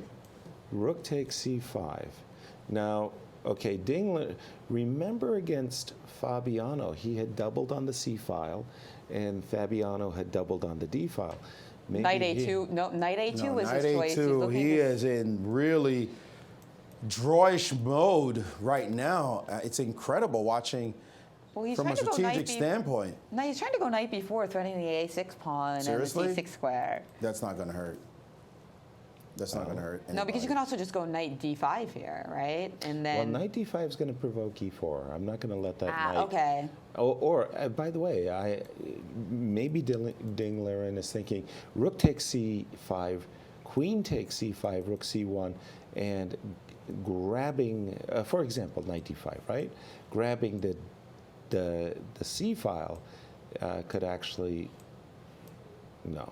Isn't Magnus going to double? But your e4 idea looks more like, promising. Yeah, I mean, I don't know if it's going to be amazing, but No, Knight- I wouldn't think it would be amazing either. knight but, back okay. to f6 and then I actually attack your pawn. You do indeed. Yeah. I don't know if I should defend it or try. And Magnus is reaching, and he's played a5, which, by the way, is a very good move Just in terms preventing the knight from coming to of b4. the knight ever getting to b4 is ruled out by this turn. And your it- queen b4 ideas as well. Although it was pretty clear that wasn't on the agenda when we Right. played knight a2. So let's imagine takes, and rook c1. I think that the c file is actually, there are more, the business squares of c7 and c6 are weaker than d7 and d6. So let me grab the c file. Yasser, Yes. Magnus is playing to win now. I'm going to tell you. 'Cause- Why? Well, queen e5, Queen With Echo tempo? 5, queen e5, yeah. right? And then a nice little rook d8, nice little knight e4. I mean, Interesting. I don't see why black would. Well, I'm not sure I agreed with knight a2. That's what I'm saying. That knight on was a a2 strange- looks a little- out a of little- play, and right. Magnus might think, I can squeeze a little something. Okay, he's not. I'm not saying he's better, No, but I'm saying but- he's starting to think, you have done nothing with the white pieces so That is far. true. I just held you back. You've been playing passively, that knight d3 thing. You allowed this a3 move. You made a3 so your knight can go to a2. I just shut that down. Yeah. What are you doing? I think your mindset is wrong. You should be trying to beat me. With But the white hey, if pieces. you want to just play like this, then gladly I will take you into this country and don't mess up again. Start playing the proper defensive moves. Your queen c3, for example, is an interesting move. But what if he takes on e2 there? Queen takes Yeah. e2. What? Queen takes a5 sorry. is not possible because of queen takes No. b2, No, exploiting the And position. knight e4 Sorry, and knight g4 coming. we have Ooh. different positions. I'm starting from. You're thinking about queen e. I started with rook c5, queen c5, queen c3. I'm thinking white's knight on a2. But queen so- e3 was Ding Liren's choice. Now this move seems more solid. Maybe he's going to reconfigure things and put his knight back on c3 now that he's like looking at the e4 square, right? Yeah. Rook takes c1 was Magnus's choice. And now knight takes c1, trying to bring back the cavalry into the game. Exactly. Well, knight on A2 was really sad, to say the least. I'm not sure I would have chosen that move by Magnus. Knight, rook C1, knight C1. The Indians actually liked a sharp rook F5, which seemed wild. That's very, very counterintuitive to give up the C file just to threaten knight G4, but okay, and that's that would have been a wild one and not. But rook C1, knight C1, and somehow I feel that white is that scary moment that you were kind of mentioning has passed, because white's knight ready to go to the D3 square, and again, Catalan players like Ding Liren, who are so experienced in these endings, will feel that they stand well. Yeah, this one looks like there's high chances, guys, of going to Blitz, which is going to be with no question about very it. It really intense. feels like this has more draw written on it. I'm kind of excited about that, though. Blitz is. Look, whenever you get number 1 versus number 2 or number 1 versus number 3, you got to be excited about watching them play. Two 2,800 players. Two of the 3 2,800 players on the planet. I mean, they play so well in Rapid that you do get a lot of draws, but when you take it to Blitz, the chances of something crazy happening, crazy tactics are so high. So definitely, guys, you're going to want to stick with us, as it looks like this match, high likelihood of going to Blitz. Ding Liren winning one of the Blitz games they played with the white pieces. Exactly. Magnus winning with white himself. So this could be going back and forth as they swing those blows, those punches. Both of them right now clearly playing well. And it looks as though Ding Liren is saying, I'm not going to go for anything special against you, but beat me. Right. Can you beat me? But it will come, if this goes on, it will go to an Armageddon eventually, yes? Right. It's not entirely clear. It's up to arbiter discretion. So they could just mandate more Blitz matches. More Blitz. I think it'll depend a little bit. I think it'll depend a little bit on the schedule and the timing. So if undecided after 3 Blitz matches, so 3 pairs of Blitz games. So 6 games, you're saying? Yes. Yeah. But it's not like, but each is an individual mini match, right? So you don't get to play all 6 if you lose game 4. But if all the mini Blitz matches are drawn, then it will be chief arbiter's discretion. And yes, good chances, I think, that will end up being an Armageddon. After all of those mini matches and Blitz are completed. And that said, we're only not even an hour and a half into the day because of these draws, their first draw, and this one, they could offer a draw at any point, and maybe that one will be saving time as well, and we'll have plenty of time to say, let's play Blitz, let's play Blitz, let's play some more Blitz and more Blitz, if it gets to that, instead of doing an Armageddon, which I think most people would rather not see for a draw to win for black after so much of a struggle. Yeah, they might decide to play more Blitz games, totally. As you're right, a lot of it will depend on the timing, as these games are going by perhaps quicker than we expected, so we're a little ahead of schedule. But what's interesting to me is, who is it good for to go to Blitz? Because on one hand, Carlsen's edge in Rapid has historically been even greater than his edge in Blitz, right? Exactly. He's been the highest rated player, by so many points, whereas in Blitz, the margin of difference between him and Ding Liren is quite narrow. And we just saw that in the St. Louis, Magnus lost his #1 Blitz ranking in the world. One of the things that happened in St. also, right? I mean, it's MVL. One of the things that happened in that St. Louis Blitz. Who were the winners? Who won the Blitz? Sergei Karyakin and Ding Liren and Yu That's Yangyi, what I believe. Wanted to say. I believe all 3 of them. That Ding Liren acquitted himself rather nicely. Winning 60 Blitz points did Ding Liren. But that said, when I asked Magnus in the interview yesterday what would he prefer, game 25 or game 10, he says game 10 sounds more fun. Whoa. Something like that. By the way, this is a man, Magnus Carlsen, who just loves a challenge. And if he's going to play somebody Blitz, he wants to play Hikaru Nakamura. Yes. The greatest Blitz player. But here's a question for you. In the United States. Has Magnus ever not won a Rapid tiebreak? Oh, really? You mean he's never had to take it to Blitz? Huh. That's interesting. In the World Championship match, he took down Karyakin in Rapid. That's right. In the World Championship match, he took down Fabi. I remember a tiebreaker for Vaikonze against Anish Giri. that Magnus won in the rapid. They didn't have to go to the Blitz. That's what I'm saying. When Exactly. does Magnus not win the rapid? Could Ding Liren say, mini success, if we go to the World Championship, which I plan to do, I'm probably qualified by rating, and if I win the candidates, don't think you're taking me down in the rapid portion, and I can show you that I can beat you in Blitz. Mm-hmm. So maybe this is a minor success for him to say, if I want to make draw, I can make draw against you. You're not changing much here or impressing me that much. And by the way, the past is the past. Yeah. You know, to the eyes of a lot of chess amateurs, they'll take a look at this position and say draw. And I think for a lot of the computer engines too, they're just going to say draw and so on. But I've seen so many chess grandmasters like Ulf Andersson, like Zoltan Ribley, like Anatoly Karpov, really appreciate this knight on d3, which is on the one hand defending b2, and many times when you get a position like queen a7, rook c7, this knight on d3 can suddenly pivot and play knight e5, as Ding Liren showed in his game with Fabi, that knight e5 and that f7 pawn can really become a challenge. So even though, you know, we are anticipating that this game is going to be a draw, Ding Liren is not unhappy about this. Oh no! And the exact end. When your quick answer? When does Magnus Carlsen lose? Usually. Quick answer. Quick answer. In the St. Louis, Why does he Rapid and lose? Blitz? Why does he normally lose? Over-optimistic? Over-optimism, exactly. We see it all the time. He presses too much. So he'll take a position that might be equal and say, no, I don't play for draws.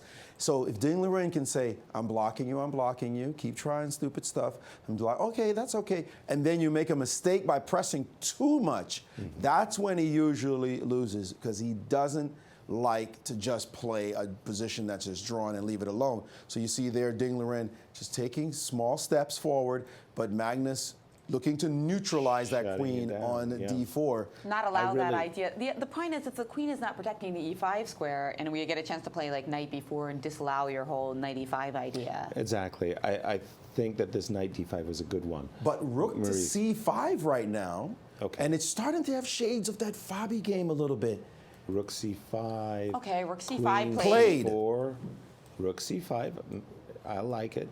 Idea of queen c4, maybe does this a little. Remind you of the Fabi game? Little tickles with queen, e4. rook, knight, with the knight on e5. And what happens if knight b4, guys? Knight b4. Can I just trying to stop jump that? Knight e5. Knight e5, right? Exactly. Yeah, you can do it. This is really taking on shades of that game that he beat Fabiano, and his pieces are better than Block's right now. That's and knight c2. Now if knight c2, I guess. Be careful. Rook c8 is. Yeah, rook c8 is always in the position. Is always in the position. Watch out. King h7, and you have. A little queen d3, and check, thank you very much for your knight. Be very careful. This is turning a little bit after that rook c5 move. It's not better, like clearly better for white, but starting to trend in that direction. Exactly. Well, here, I mean, again, Magnus. The rook on b8 versus the rook on c5. The rook on b8 hitting b2, but that b2 pawn is so well defended by the knight that it's actually white's rook that has more option, more opportunity. Queen c4, e4, rook c7, knight e5. You can easily see Ding Liren's moves. Not so easy to see Magnus. Should Magnus be playing? Agreed. Magnus is uncomfortable as the game is turned. Rook c7?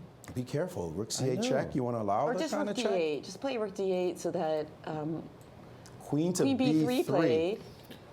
Oh boy. That is a... Okay. Wait. By the way, there's a queen d1 check. So you can't just snap on a5 with right, impunity. The a5 pawn. So staying active is Magnus. So Magnus is eyeing queen d1 check, going after the e2 pawn. But 7 minutes behind on the clock is Magnus Carlsen as King g2 quickly played King by... King g2, chill move here by Ding Liren. Right. Now the question is, do we go queen e1, trying to stay as active as possible, or include a4 with the idea of a3, just to get rid of all the pawns on the queen side. Does knight b4 liquidate things now that you don't have rook c8? Boy, Remember but earlier you had rook c8. Why would you want to provoke my knight to e5? I know.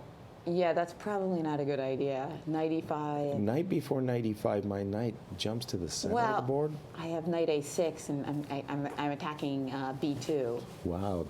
Greedy? Really going after the pawn. Your knight went from d5 to a6? Jen, I mean, wow. But I'm winning a pawn, yeah. You should be excited about this. I am, but rook c6, I don't think you're actually winning a pawn. No, we're just looking.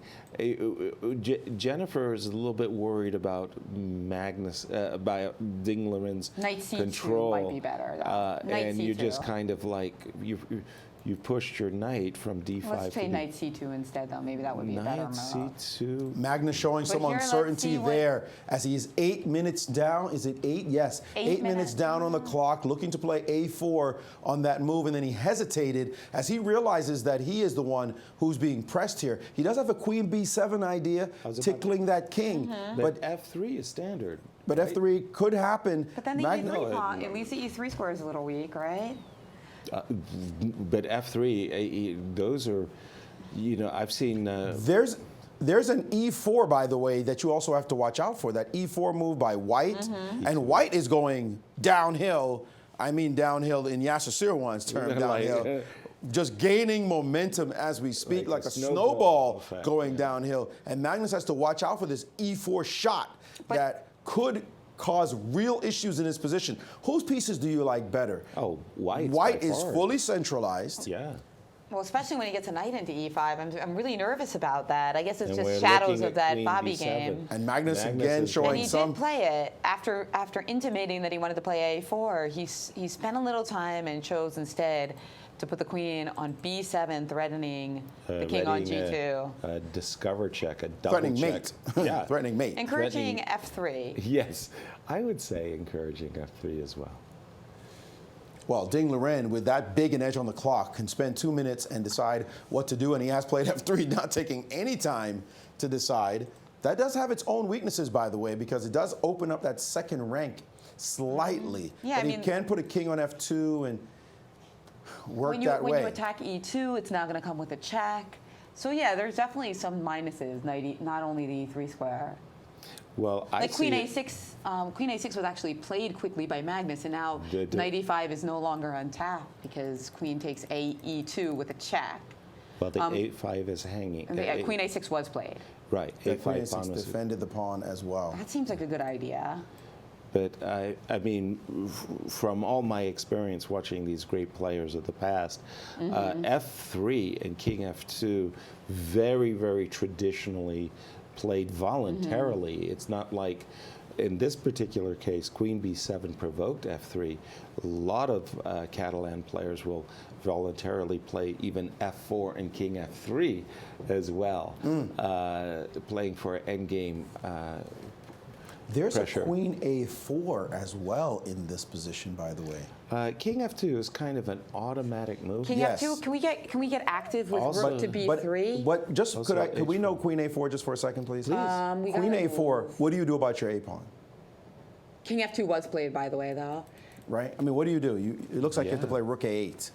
Well, anything that puts me on the defensive makes me think about, ooh, can I go for e?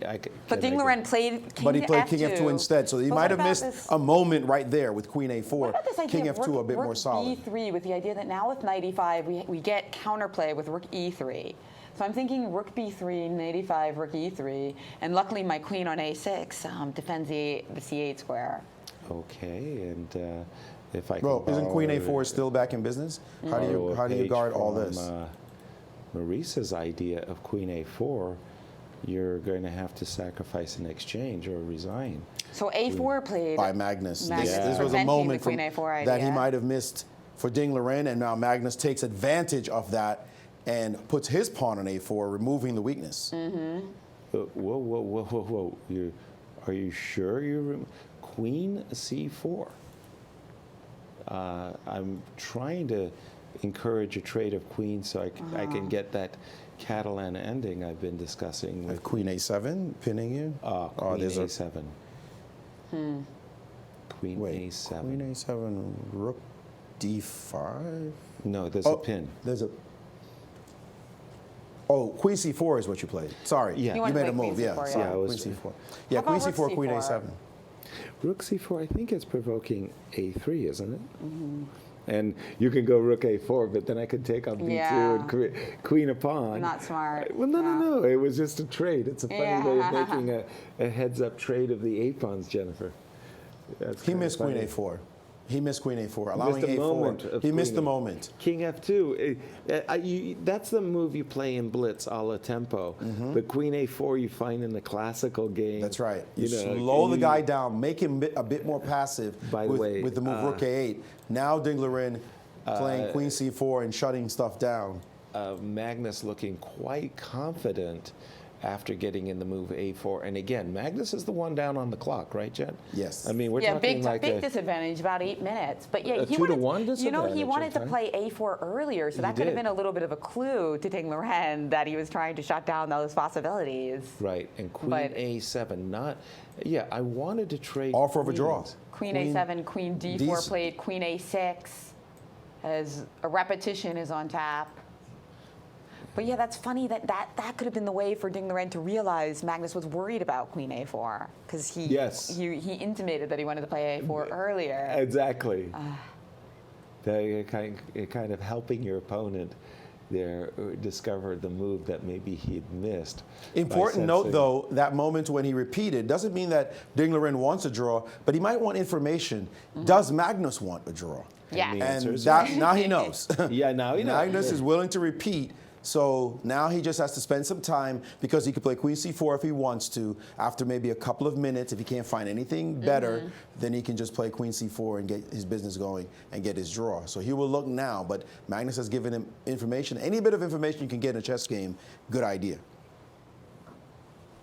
And Magnus is down to 529. If only Liren could have squeezed a little bit more juice here to cause problems for Magnus, it would have been nice. He could have gotten maybe at 3 minutes he could have gotten him to. But by allowing that A4 move, it just looks like the main weakness in Black's position is gone. And his king is defensible. Your king has a little bit of exposure. You better be accurate from this moment forward if you're going to try to put the pressure on Magnus.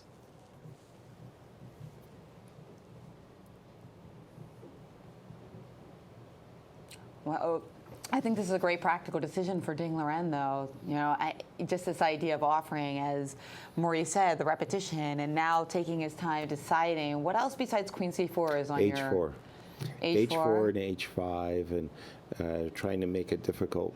There's an 8th rank. The problem, as I see, is the desirable H4 is that even if I do get in my and there it is, a H5. handshake as we go to Blitz. Liren versus Magnus Carlsen. It's going to get faster and faster here. Both men playing so perfectly so far. Well, I want to say these are two very high-quality rapid chess games as they go to the Blitz. And can you remind our viewers, including myself, what are the format for the Blitz games, Jen? Well, it's game 5 with a 3-second delay, if I recall correctly. And yep, there it is. Game 5 with 3-second delay. If those games are undecided after 3 matches, then we either do more Blitz or go to Armageddon or something that the chief arbiter thought of that I didn't. But that's kind of 3 mini matches of 2 games that's an unlikely each. scenario. They're not exactly. going to play 6 games. They're going to play a pair of games. Well, they might play 6, right? But only if the first 2 mini matches are both split. draw and split. And By the way, we did Maurice. see an epic match between 2 of the competitors who are here. Shakhriyar Mamedyarov versus Maxim Vachilagrov in the Grand Prix series in Riga. Yes. They went to the finals. They drew. Did they draw the first 2 games? I believe they drew the first 2 games. But nevertheless, they were tied after Rapid. They were tied after the first mini match in Blitz. They were tied after the next mini match in Blitz. They were tied after the third mini match in Blitz. And they went to the Armageddon game, which Shakhriyar won with the black pieces. When he had draw When he had draw odds, in fact. But he won, and then he won the title. So we have already seen this happen this year between two of the best in chess, and we get to see this matchup. Will it happen yet again? I mean, this is as exciting as it gets. You get the best players swinging at each other and can't get in. This could go on for a while, folks. Well, we're going to take a very short break because we're not expecting too much time between the Rapid and the Blitz, but we'll be back on the other side of this break. Do we know what's coming up on break? Anything special? Fireside chats? Okay. Just run to the restroom real quick. We better make Don't blink, you'll miss it. Better make it quick. We'll be right back.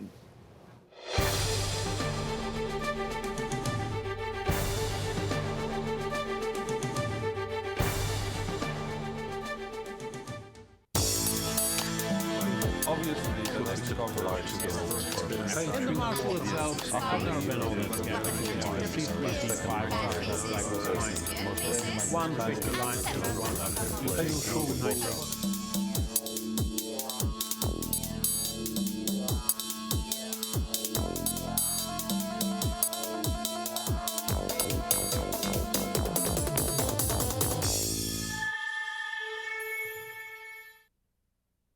Hi, my name is Ryan Chester, and I'm the development manager for the St. Louis Chess Club. I'm here to tell everyone about a golden opportunity that we have right now.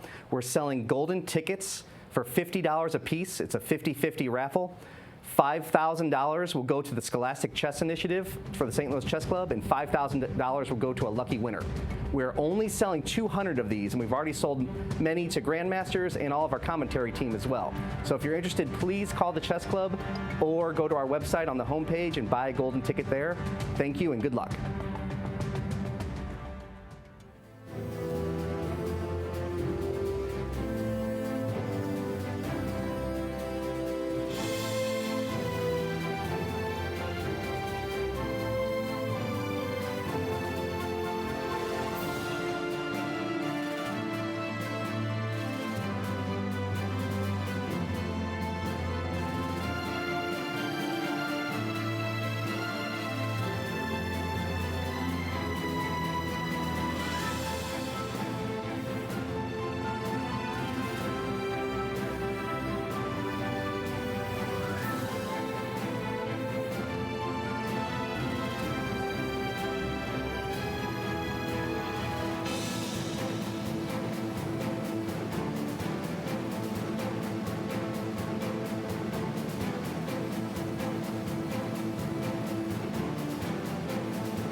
And we are back at the 2019 Sinquefield Cup, where we are going to shortly crown a victor as Ding Liren and Magnus Carlsen now move on to Blitz, and look at Ding Liren trying to get into the zone as he now gets the white pieces to kick off the action. Two very well played rapid games, especially game one. I think of the story that Robert Byrne told me about Tigran Petrosian. That guy was so good. He was playing a defensive combination before I realized I had an advantage. Magnus played a defensive combination with knight d6, giving up a pawn to get a bishops of opposite color position. Ding might have had something in game one. Magnus neutralized it. Game two, a good draw. Maurice, what are you seeing in this matchup of Blitz? I see Ding Liren should feel comfortable that he was able to press Magnus in both games, but I also see a little bit of hesitation on his part because he had his chances to be more aggressive, but it looks like he's being very contained instead of going for the more sharp lines against Magnus. But at the moment, Magnus has to feel like, I got to beat this guy. So far, so solid. Let's see whether or not he can keep up the pace. Magnus has said famously, I think faster time controls favor the more talented players. And I think he believes that he's the most talented one of the bunch, as natural moves come so easily to him. When he's playing in flow, then he can be extremely dangerous. He misses nothing. But will that be the Magnus that shows up for these two games, or will it be the one that showed up for the St. Louis Rapid and Blitz, where he was not in flow at all? So far, though, you got to say, high level, definitely high level chess from both sides. This one, though, there will be mistakes. Don't blink. There'll be mistakes. The question is who catches what as the seconds tick down. I have a second reason Magnus wanted this to go to Blitz. He could get his #1 Blitz ranking back. Could he really? All right. Yes, he's only a few points away from Hikaru Nakamura. This time currently. An English move order to perhaps get into a Catalan. Sorry, Jen, I just really wanted to ask you this question. How historic would it be if a Ding Liren were to make an upset of the world champion right here and now? Wow, it would be an awesome upset, as it would give us a brand new Sinquefield Cup champion, meaning that every sole victor would be independent, right? We'd have never had two sole victors, whereas Magnus winning would also be historic. It would mean that he'd won 3 of the 7 Sinquefield Cups.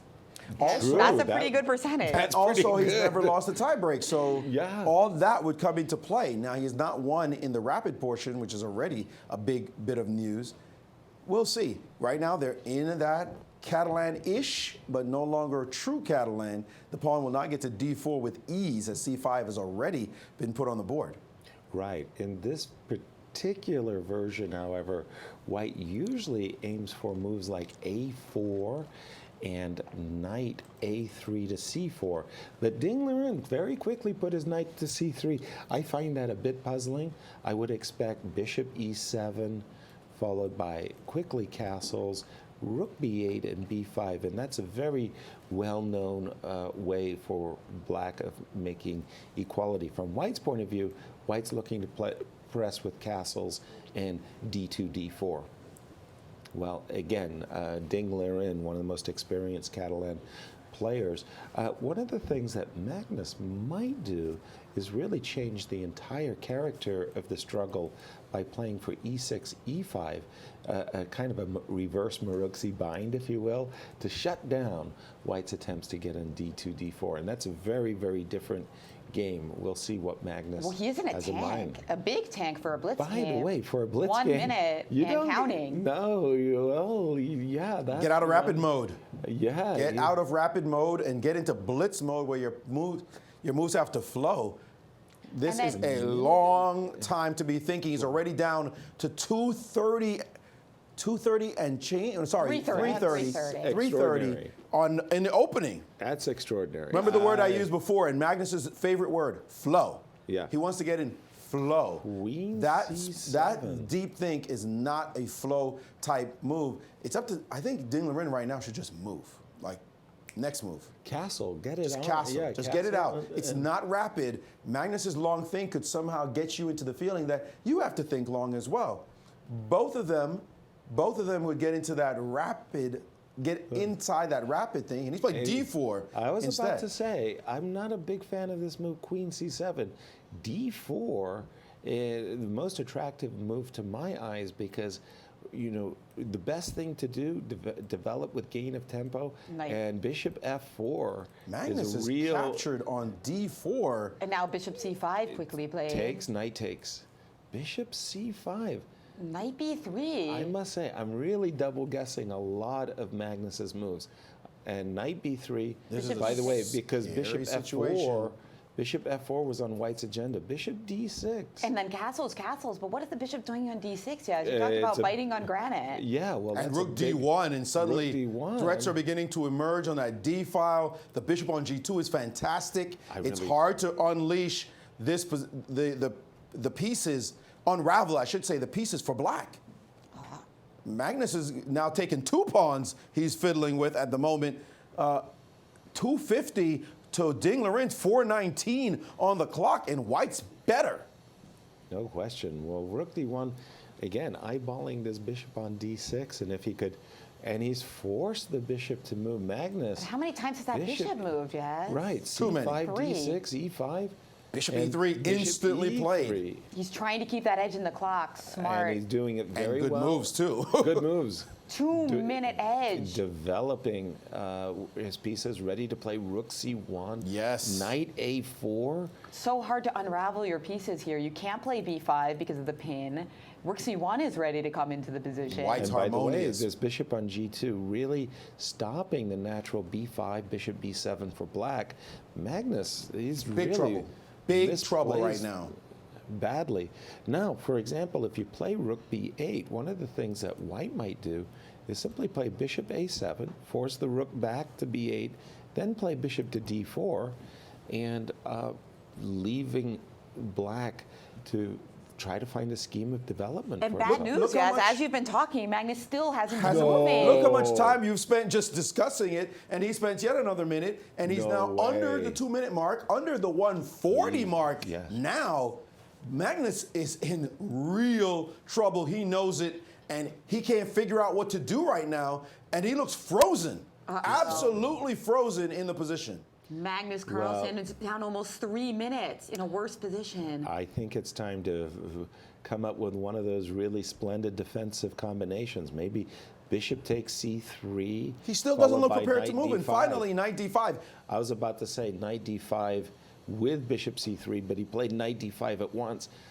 Please saying, okay, take my pawn, Bishop takes D5, Magnus saying, okay, now I can see a way to development, Knight F6, Bishop H3.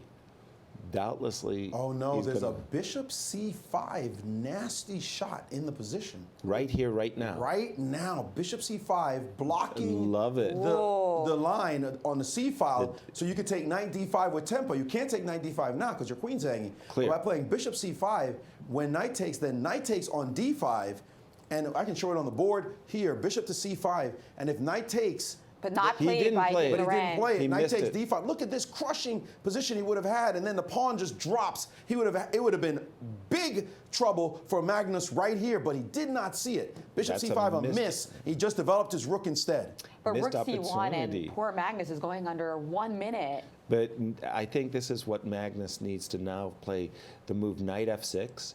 Knight takes D5. Queen takes C2. Rook takes C2. Bishop F5. He gets to finally develop his queen side at the mere cost of a pawn. That doesn't sound like you, yeah. Best bet now. But it was best deal at the moment. It was a great success for Magnus to bail out here, and actually, he's going to win his pawn back instant. Oh no, Rook D5. No, he doesn't win his pawn back instantly. I beg your pardon. He still has to play Bishop. Well, no, I can't. Why did he do C2? Queen takes. Now the Bishop is hanging. It must move. Oh, Magnus really gave, because he could have done this much better than this, right? How? Okay, just it didn't look possible, but here comes Knight C5. We will look at it later. Right now, a full pawn, and that Knight on C5 looks beautifully placed as well. Now, that Bishop on C8, that's going to be the only compensation that Black has, and he's going to have to prove himself as Rook E8 has been played. There he goes to try to trade. Oh, Bishop takes Knight's coming. Bishop takes knight is a Another serious defensive combination. alert. That's a we just saw this happen. Exactly. We just saw this exact thing happen. And Magnus getting So what ready should we do for here? Bishop there's nothing to do F5. about it. You can't let the light square bishop leap into the game. That's So going to be problematic. Rookie 5, F6, Rookie 3, King F7. He's has played tried it. it. started. He's but F6 and King F7, and Black is actually making progress. Thankfully for him, he's getting his king off the back rank. He also has a bishop F5 tempo right now. Right here, right now. But he's going for to King bring your F7. King F7 into the game. But Maybe what's the clock times 30 again? seconds left for Magnus. Oh, whoa, he can't. Now he's fiddling with a and queen he's in his fiddling, hand. And he's got 25 seconds left. He needs to put that piece away and move. And he did go for Bishop F5. Originally, he was reaching for his king. Jen, I thought we were going to see King F7, but he's played Bishop F5. Oof. There's a knight D3 opportunity, though, now. Knight D3, and don't give him this piece at all costs. Bishop takes C5. So Stopping Bishop. Bishop C5. Yeah, Just back the like knight it. out. Allow this pin, but leave your extra pawn on the board. And But you know, I got to say, the two bishops is going to be a compensation. definitely, we're clear on that. Yeah. But it's worse if you let him trade bishop takes knight. Agreed. That's just something you don't want on the board at all. At least stay up a pawn with the knight on the board. By the way, this is remarkable that He did not play it, and that- one more chance to play bishop takes on C5. And Magnus, Oh, Magnus yeah. give me that. Give me Thank that. you for the opportunity. Absolutely. Let me get rid of this. Get to, pardon me, a bishops of opposite color position where I'm pretty sure I can save myself. Rook takes, A rook takes. serious miss by Ding Liren to I'm let going to this say happen. rook C8 Magnus now in business. in terms of making a draw, as he's eyeballing rook C2. E4 played, stopping that. To stop rook C2, but now he gets to trade a pawn on the side there. I just wish for Ding Liren's sake that he had a little bit more juice in this position, because it's not that easy to make moves with a 3-second delay. We've seen it before. It's very tough. And I was there's about to Magnus say, pushing that rook off the D line. H5, get that pawn to H5, King F7. And All right, but now at you least just there would be a hang. pass. Now you just hang. There'll be a pass e-pawn, though. I mean, It's it is not not easy. special. No, you're not going to get a passed pawn. I'm going to go bishop E6, bishop C4, plant my pawn on B5, and, well, he did it actually the different way. He went B5 first. Plant the bishop on C4, and then say, you don't get a pass pawn. You don't get to play E4, E5, E6. Why can't he play E4 and F4 and... Well, you mean he won't get to put the pawn on E6? No, never, never. What about a pawn on F5? Can I get that and make you worry? Well, if you can throw in F5 and rook F8 mate, I would be worried. But, but E4, bishop C4, and now I've got rook D2 check and rook D3 harassing. Ooh, What's he's not this? afraid. What's this? G5 check, what is he doing? G5 check. He's trying takes, to mark. takes. He's trying to march his 14 king seconds. into the position. He's trying to make Rook Magnus A7 think. check is a problem, but this. That was weird. Magnus played rook D3 right away. He could have played G5, Didn't followed have by time. rook D3.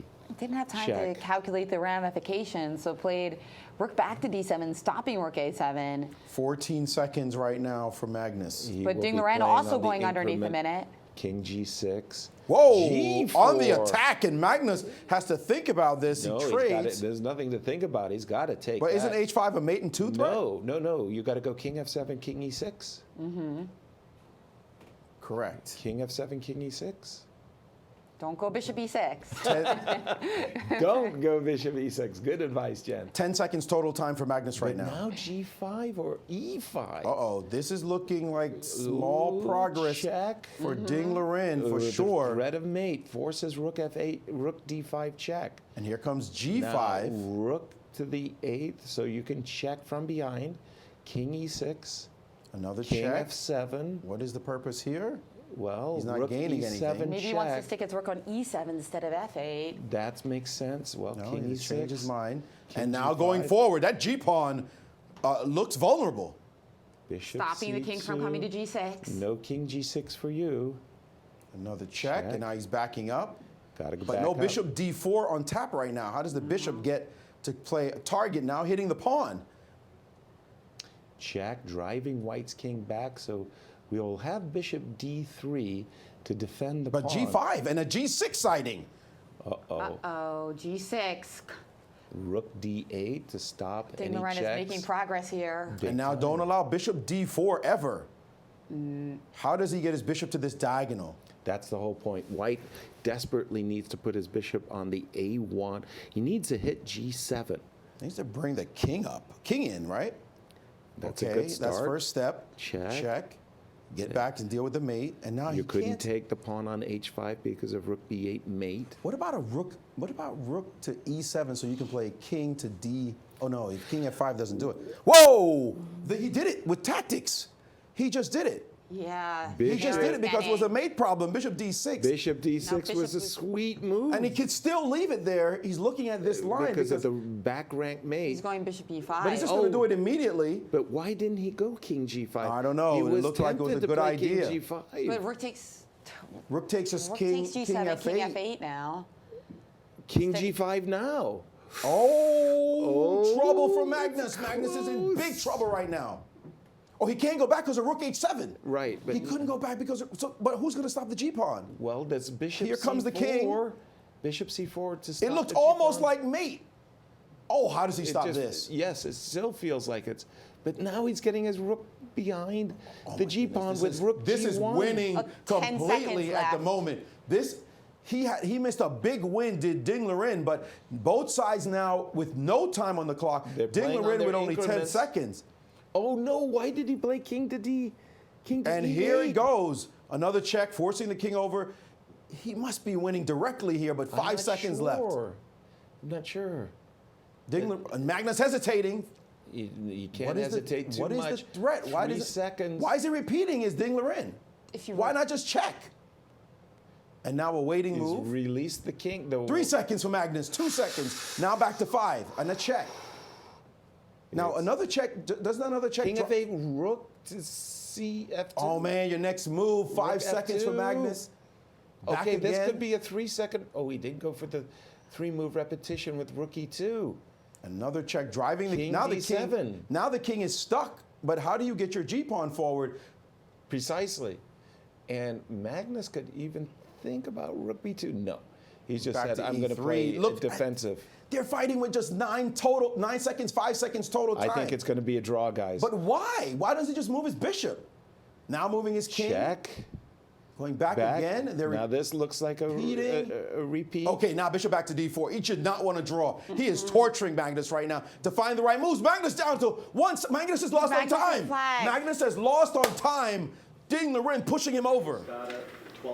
Wow. Well, those 1 minute, 2 minute things that Magnus took early in the opening, costly, Jennifer. Wow. Magnus Carlsen, dejected, is now he has to come back to even up the score just to stay alive in the battle for the Sinquefield Cup title. And as how Ding close- Liren, and that How was close was it for Ding's time? Ding Liren also only He had 10 seconds the whole time. 3 seconds more than Magnus. He was at about 9 Okay. seconds base time. Right. But still, I mean, that what he had no time to think. So he was repeating. I was a little worried for him that he was repeating the position though. He probably did. But there was no time to claim. Yeah. Well, let's just take a look at how he lost on time, because it was like he's just losing the 1/2 seconds. And he needs to play king d7 quickly. He was doing so fantastically for so long, hanging on in this position where Ding Liren was just throwing the king, the bishop, the pawn, and the rook at him. But eventually something happened. Around here, he might have made a claim.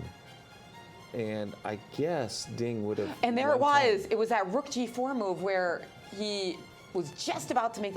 It's surprising. It looked like he was about to hit the clock on time, but somehow the second passed faster than he thought it did. Wow, that was shocking. And I think for the first time in his career, Magnus is behind in a tiebreaker. We were talking about his tiebreakers coming in, and mostly he's won them in rapids, never having to really go into the blitz. But now Ding Liren, all he needs is a draw with the black pieces to win the Sinquefield Cup. And he showed something there, that little edge. we saw he could have, he sort of did repeat, but we were saying it looks like a repetition, but he had more time. And when you're in that situation, you are obliged to go for it. You have an edge in a blitz situation. You can't, and you're up a pawn, you can't say, let me repeat. You have to calm yourself down and deal with the tension and say, I'm going to play different moves and see if you can keep up the defense. Because once you play a different move, your opponent has to think, is there a threat? What's happening? Am I in trouble? And just that hesitation wins the game. You have to go for it. And that was a sign there for Ding Liren as he went for it in a critical situation and got the game. That's just how you do it as a champ. Was he winning in the final position, Yaz? The final position was notwithstanding. But he was winning before that. He was just winning before that. Give us the moment that a win was it wasn't one of the kind of thing that you could technically see in an instant. I will show you. I heard my producer say he'll show it to us live, but I can show you this moment here. This is where he lost time. But we were looking, where did Ding Liren miss the win? And there, okay, now after King D6, there's a Rook G4 coming up, which will be the losing move in terms of the clock. I think he's trying to show us a win on the board for Ding Liren. Which isn't there. But this is where Magnus, after bishop to d4, stopped right here. After keeping hanging tight for dozens of moves, yes, it seems like right now he froze for some reason. Right. As our screen is also frozen. So, understandable. No, keep going. There we go. And now he's going for Rook G4. And it looks like his arm is covering the clock, making for max suspense. But no, he doesn't make it. He doesn't make it by just, what is it, maybe a millisecond, Yaz? Because this is now in slow-mo. Yeah. But it was just a little bit too long. With the rook, yeah. It's just a little faster. Nakamura can show you, Magnus. Yeah. But seriously, that was a very hard defense, by the way. It's not easy to play when you're pawn down. I was shocked that he lasted. Shocking that he lasted that long. He really did. It was a great defense. We've seen other people get down to the 3-second increment in a defensive position, and 3-second delay, not increment. Right. And it seems almost impossible because just physically making the move is hard, let alone also thinking. Exactly.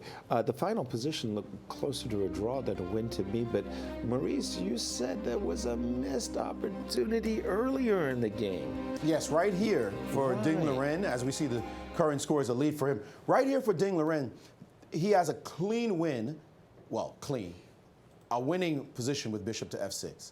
Now, the main line is? So what are you going to do about this check, which wins your bishop? Okay. Right? That's going to win. So I have to check you, I guess. Well, check is probably the most aggressive. This one runs into rook h7 with a mate threat. Roro. And you could feel the trouble there. That's a big deal. And then he's going to drive you out and just push his pawn.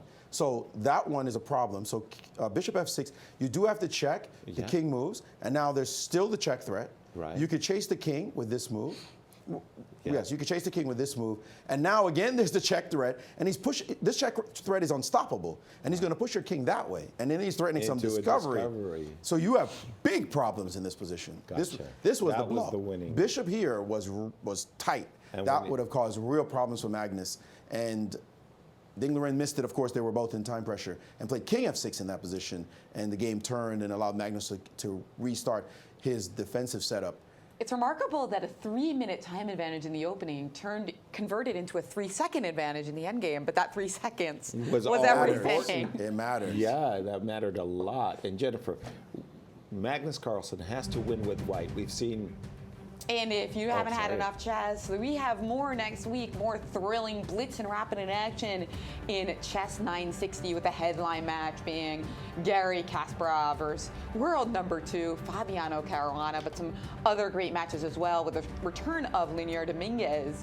And Peter Svidler will also be returning to St. Louis, not as a commentator, but as a participant in the 960, which he also did become a finalist in the World Championship the other day via the Chess.com qualifier. Exactly. And why do they call it Chess 960? Well, because there are 960 positions where you can shuffle the pieces on the 1st and 8th ranks to create a new starting position. And the king has to be between the two rooks to permit castling long as well as castling short, also called Fischer random chess. Also called Fischer random, and one of the cool things about our 960 events is that we play the same position all day, so we do get to explore that a little bit and, go through, perhaps Some like preparation is yeah, what's the best day development one. scheme. Day one of a position. And then the next day? And then the next day we get a new position. So we Each draw and a every new time. position each day. So 4 new starting positions. By the way, I'm looking at our Grand Chess Tour Twitter, and of course some of the players in the Sinquefield Cup are watching this playoff. And Anish Giri had a witty reply to Maurice's question, why does Magnus Carlsen usually lose? Well, Anish says, to get to the other side. I mean, he has to understand what it feels like once in a while. And now, did he lose today to get to the other side? Yes. What do you think? No. To get to the 1-1? Yeah, no, Magnus wants the 1-1. But what is Magnus going to have to do to get there to the 1-1, Maurice? Well, first of all, he has to avoid being down on the clock in every single game so far. So far, Ding Liren has pressed him.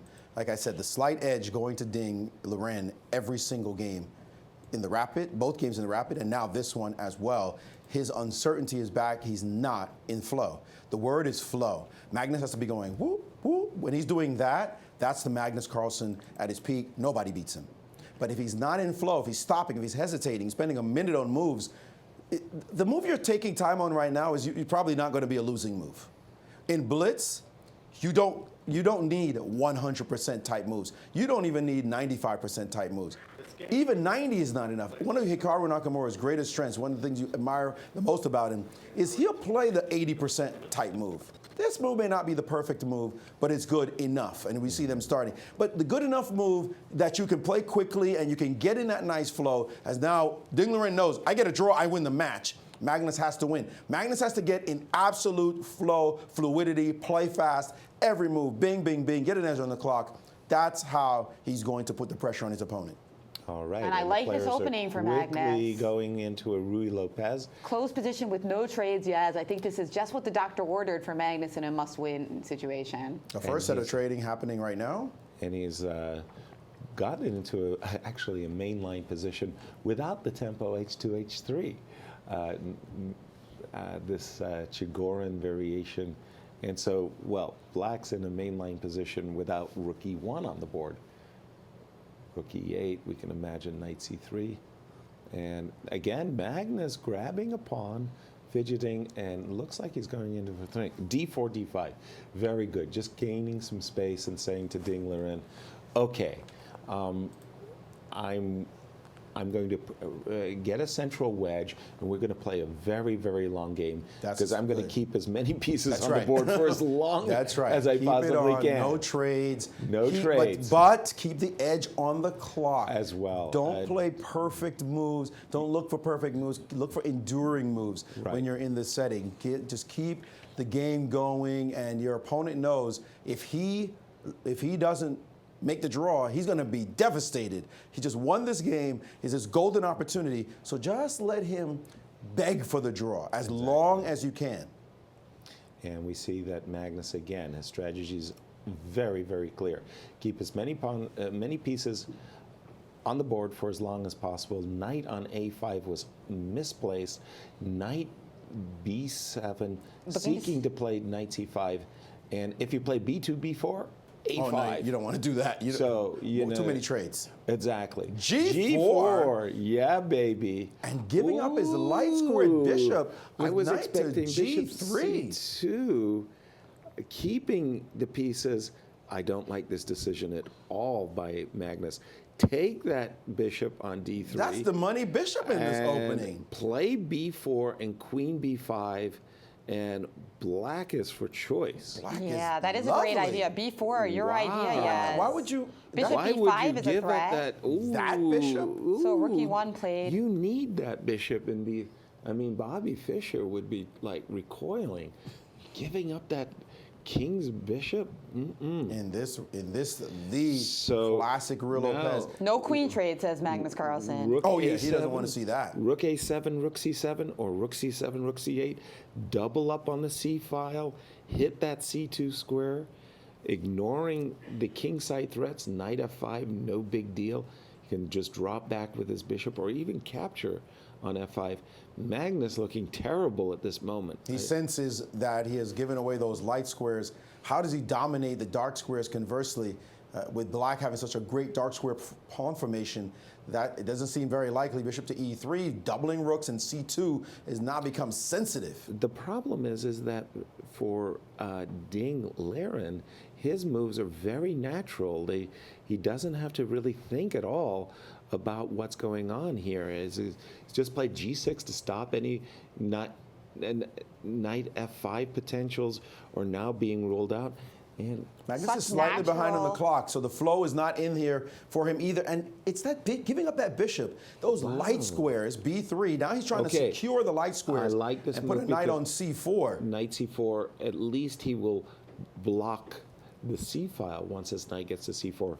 I like this move too, but the thing for Magnus, I think this game, it's not the problem with the clock. It's his kingside attacking potentials. He hasn't gotten anything started yet, No, it's not and even meanwhile, Ding Liren has just got total control of the queen side. But how is Ding Liren going to prevent this idea of knight c4? I don't think he is. I Just think moving he's going to just go he can put with bishop b5. And then bishop b5, yeah. Just to nudge that knight away from the blocking the c file. And that will be a great idea, because if we get the c file, then we can start invading. So knight c4, bishop b5. He's going to have to play knight to b6. Is knight a5. Whoa! A5. What is the knight? Where is the knight on a5?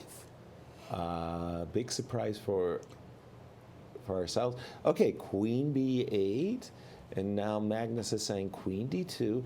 Magnus is reaching across the board, wants to play queen takes b4, but rook c3. Yeah, rook c3 looks like a money move. Exactly. And there it is. Now you can't play knight e2. Don't forget that knight on g3 is protecting the pawn on e4. And by the way, bishop d8 is on Ding Liren's agenda. So a3 played, anticipating that if bishop d8, we can take on b4. Exactly. A mini trap too, by the way. Is it sound if you take on a3, knight c6? Knight c6, interrupting the defense. And he has done it. He's done it. He's daring Magnus now to win an exchange. Magnus has to play knight c6. Knight c6. Magnus has no choice. And there it is. The situation, the match demands him to play this double-edged move. But we're also going to win e4, aren't we? We got so much pressure. Rook takes c6. Rook takes c6. Bishop takes c6. Rook e4 takes and a3. b3 are both in capture. Exactly, and knight takes e4, and that's a great light square bishop. So rook on c3. But the position is just blown up, and certainly this is good news for Magnus. By the way, I think Ding this. Liren missed that move, knight c6. He's got to recalibrate his emotions right now. He's so he had everything under control. It seemed like so awesome for black, and now it's just like going to be wild. A little mayhem. He's nervous. He's nervous. He wants to find the move that get the draw. By the way, there's going to be a bishop g5 at the end, hitting the knight, so not making it easy for you to get that e4 pawn in the variation. Whoa, So he did it in a bishop different takes. And a bishop takes. A discovered attack against the queen, but queen to d3, Jen. Trying to get more pawns and you don't get e4. A3. Well, I don't know. There's a I don't know. b3 hanging. b3 is hanging, that's right. Yeah, b3 is hanging. So what do you do here? Queen Queen a5? If queen d3, we have queen takes b3, better than bishop b3, allowing rook b1. Okay. Very crucial decision here. And once again, the clock times very hard. Pretty close. 2.5 minutes for both sides. But you wouldn't blame anyone for taking a little bit of a think here, because this is perhaps the money moment of the game. Absolutely. Agreed. The critical, agreed. Okay. Queen a5 is apparently his best move. Queen a5 looks boxed. Hitting everything. Yeah. Queen a5 hits the bishop, hits the pawn on a6, hits the pawn on a3. Magnus Carlsen after a deep thing. There and he's it is. surprised that he finds the move. The best move in the position when he needs to. In Blitz. This is the flow he wants. Put the pressure, and now big decisions. E4, do I get E4? Well, what about takes B3? E4 walks into G5. G4, G5. I can't play bishop. I gotta play bishop B3 or bishop B7. I think I like bishop b7 best. Because Actually, be careful because you open up the position. Whoa, G5 does not win because of bishop a8, a fantastic retreating move. No. with the idea of queen b7. With the idea of queen b7, Magnus has to be on the lookout. If he plays g5, a magnificent retreat will be just fine, and it's being he's played. doing it. And he found it. Wow. He found the And move. this move shocked Magnus. Magnus Oh, thought boy. g5 was a winner. I miss bishop a8. But what Retreating a moves move. are the moves. We talked about that. What a We've seen it in the move. Sinquefield Cup. It would be amazing if this is the Queen move that does it. He's not winning, D7. however. He is not totally winning. It's a sacrifice. And Magnus took on a6, though. That one is worse for him as knight Now d5. knight d5 and black is back in business. And black is on top. Bishop a7 played. Very quickly by Magnus. Instantly. Magnus is playing these moves like he had it all figured out. But what happens on... He's played queen c7, by the way. Yes, best move. But He's that finding knight's all the right moves. that By the knight's- way, knight's g5 coming is to hanging. F4. Bishop- Knight to f4. Yes, knight to Queen F4. to d7. Ooh, lots of threats. Magnus in real trouble. takes C1. And he's allowed this position. Yes, saying that he's H2. perfectly fine, but Two rooks this for is a this is queen. lost. But hold on, there's still an a3 pawn on the board, guys. Yes, there is. Wow. How can this possibly be good for white? And bishop takes g5 and knight f4. Lots of mates threats. on h1. It turns out that he is okay as Magnus, but a draw is not enough. Remember, he must win. So magnificent defense is not going to get it done, and Black's pieces look amazing. He's just coordinating. Everything captured- defends each other. And capture on d6 now. Bishop f4.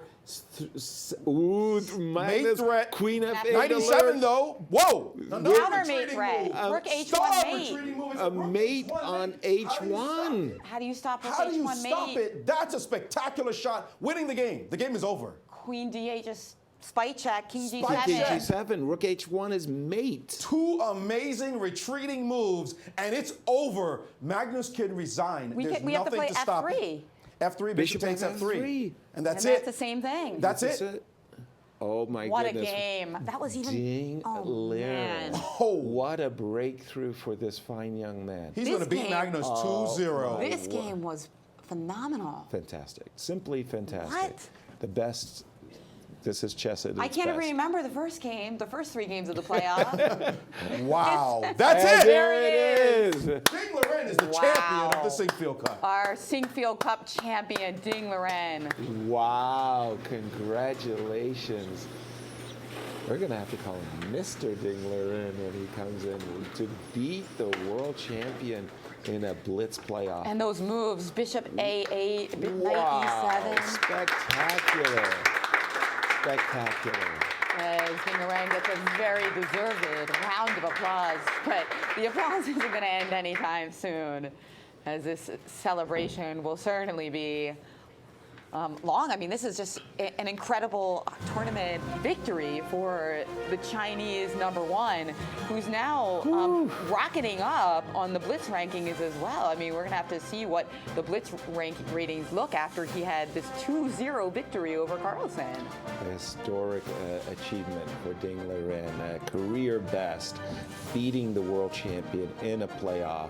It just doesn't get any better than And what that. great sportsmanship from Magnus Carlsen as he Yeah. actually smiled after he lost the game. I mean, come on. That was when impressive. a guy beats you like that. Well, you know? but it was those last 2 moves, too, that did it. Look at this moment. When Magnus played queen takes d6, and he's thinking to himself, oh, it's so sweet.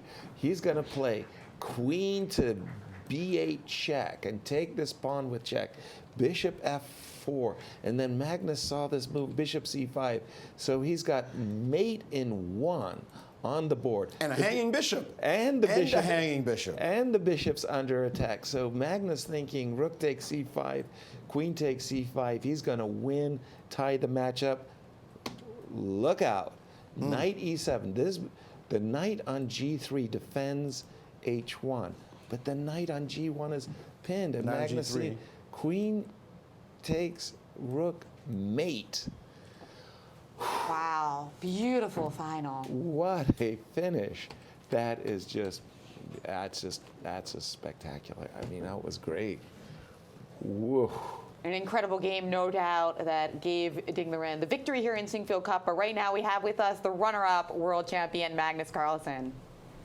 An absolutely epic battle indeed, Magnus. This was amazing battle between two of the top players in the world. Yeah, I got to say he was a lot better than I was today. So he won absolutely deservedly. Normally you say flow is the problem when you get in flow. It looked like you weren't getting that natural flow you usually get in Rapid and Blitz. No, but it has to do something. It has something to do, obviously, with the fact that he's a very good player. But yeah, clearly I had a very difficult day today. I couldn't get anything going. I was thinking too long and mainly just defending in most of my games. So yeah, it wasn't close. Your thoughts about your overall performance, though, in the Sinquefield Cup? You did make a run at it, winning the last two games when you had to. Yeah, exactly. So that's why I cannot feel too disappointed now. I would have loved to win today, but I managed to salvage quite a bit in the last 2 days. So I'm not too disappointed. All right, Magnus, thank you very much. Great comeback and thrilling us as always. Look forward to seeing you in a little bit of trash talking mode in Ultimate Moves. We'll see. Thank you. All right, our congratulations to you too, Magnus, for a very, very fine performance to get yourself into this playoff. Let's just take a look at that final moment when Magnus played this move G5. And literally, when he played that move, we were thinking, oh, that's a winner, until we saw Bishop A8 all the way back to lock and load on the long diagonal with Queen B7, and that saved. And that's like a super battery, threatening checkmate. And Ding Liren, I love the way he played it so quickly. He had seen G5, and he anticipated Bishop A8. That's brilliant, man. I mean, that's brilliant. Really in a Blitz game, stuff. play C moves like that. Wow. Wow. And then at the end of the game, another retreating move. This knight E7, that's such Queen takes D6, and you see, I think Magnus might realize it himself that something's off in this position as he threatens checkmate. But now Ding Liren with knight E7 threatening rook H1 mate, and it's just unstoppable. Defending the bishop on C6 as well. What a moment what a move. Knight E7 turns the tables again. And we have our Sinquefield Cup winner. That's Jennifer. right. Ding Liren, our new Sinquefield Cup champion, is with Maurice.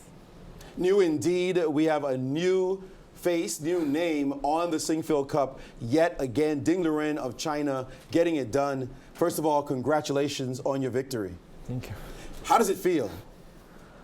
Of course, it feels very good after playing such a good game. I was very happy to play the final game with fire. It's not about just settle for a draw or just survive the draw, but I have to play, get the initiative, and have to fight for the draw.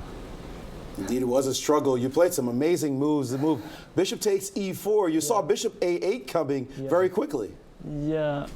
First, I missed Queen A5. I thought it was a free pawn on E4, but then I realized his idea to play G5.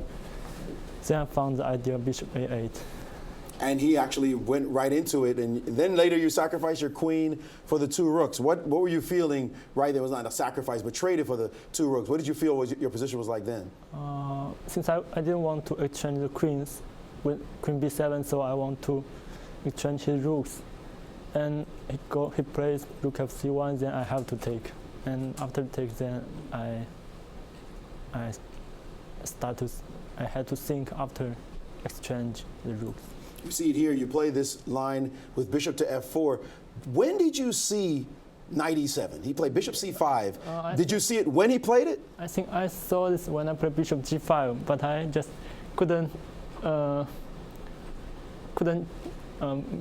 I didn't have time to make sure. I just thought it's winning, and then I just go for it with my hands. Yeah, if I didn't have knight E7, then maybe I would lost.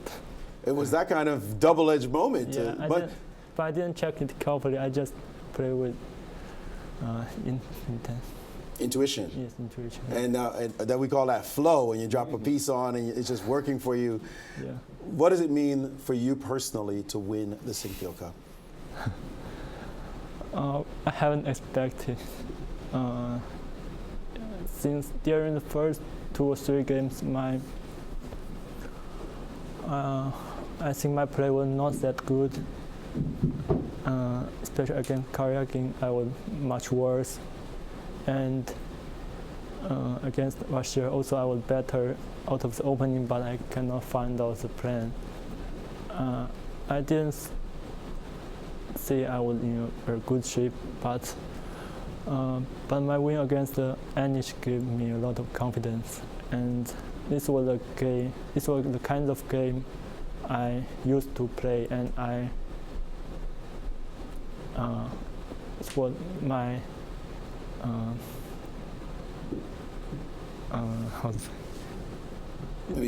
my favorite kind of position. Then, yes, I played well. So after the rest day,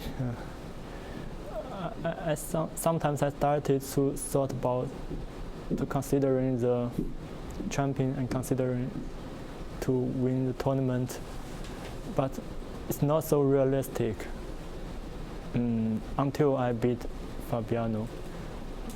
After this, I was in co-leader position. Then I just want to draw all the games.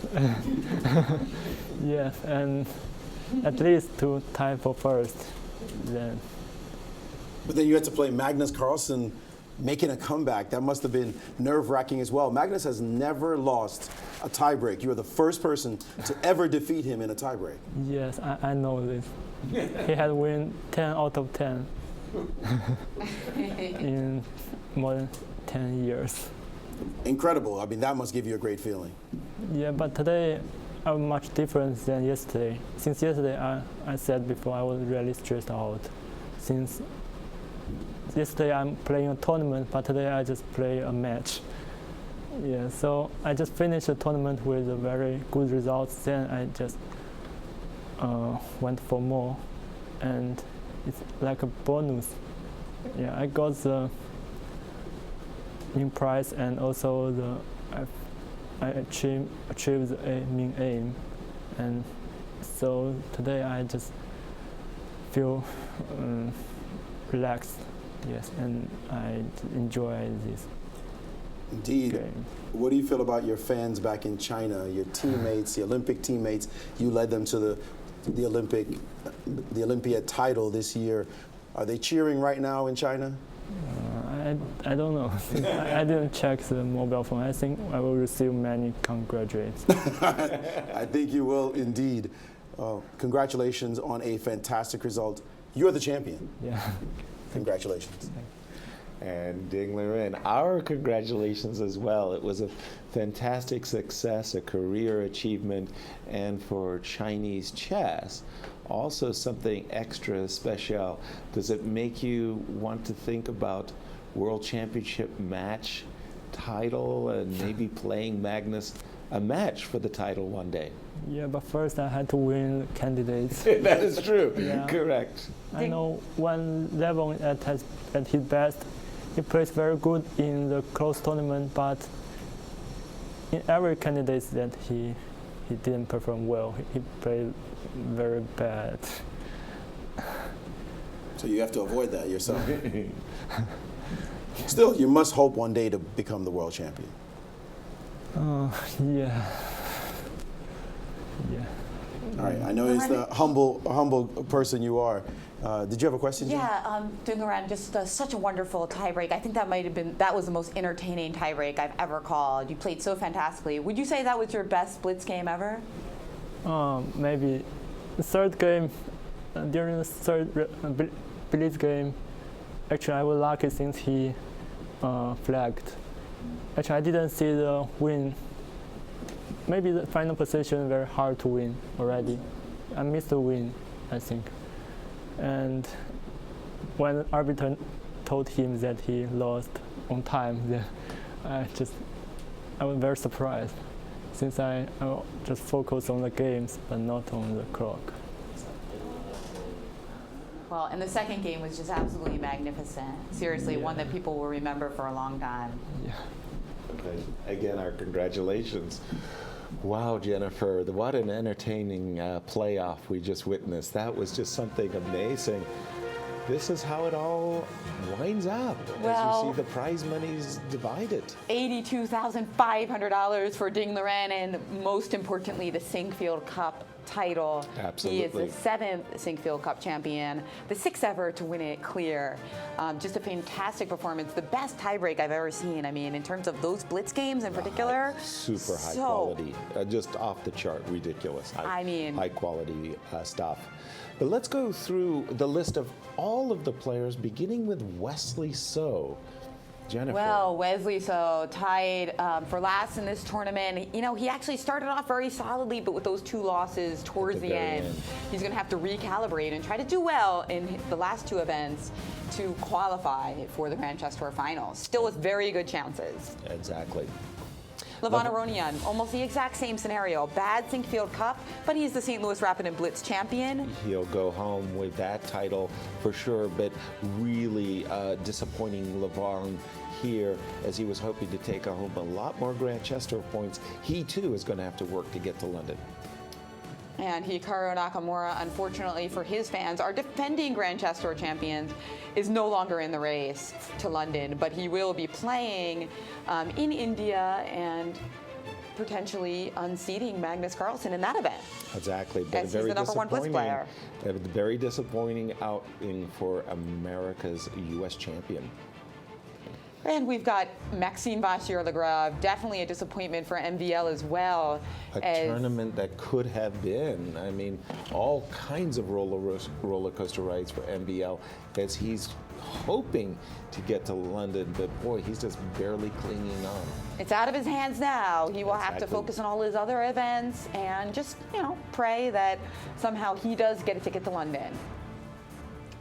And Nepomniachtchi as player who experienced ups and downs. This was the most decisive player of the tournament, Jennifer. Well, good thing for Nepomniachtchi is that he played the most decisive games. 6 out of 12. In terms of the number of minutes spent, he definitely has the best result. No question. So wins per minute, this guy. He's got the ratio down pat. Wow, he really could have had a result, a spectacular result. He'll be extremely disappointed with his 50% score. But so great to have him in the tournament because he's so emotive and so dynamic and so different than everyone else. No question about it. Shahriar Mamediyarov of Azerbaijan. Shaq, one of the most dynamic players in the world, used to winning and losing. He goes through the entire competition with draws. This has got to be, in my opinion, a career first for Shaq. Is he happy or unhappy, Jen? Mixed feelings. Mixed feelings. But for his Grand Chess Tour chances, not great.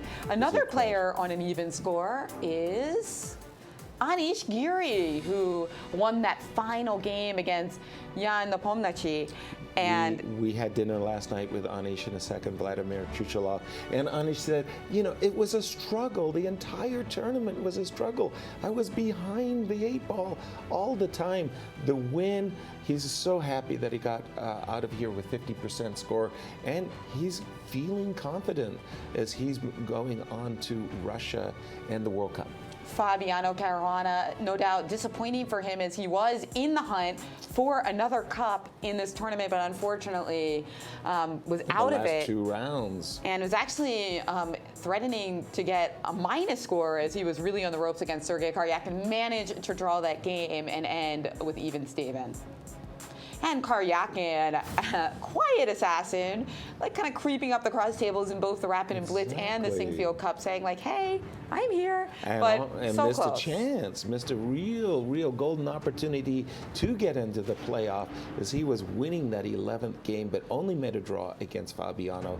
He'll go home with mixed feelings, but also feeling good about his overall result. And with Undefeated. 35K. And with 35,000. Another player tied for third, but in this case, no doubt very disappointed because he had such wonderful, sparkling opening preparation and middle game play, but unfortunately was not able to convert enough and therefore did not find himself at the top of the winner's circle, but still tied for third, $35,000, and now with a very good chance to, make it into the finals in London if he does well in the rest of the tour. He said it well himself. He said, undefeated +1, I feel gutted.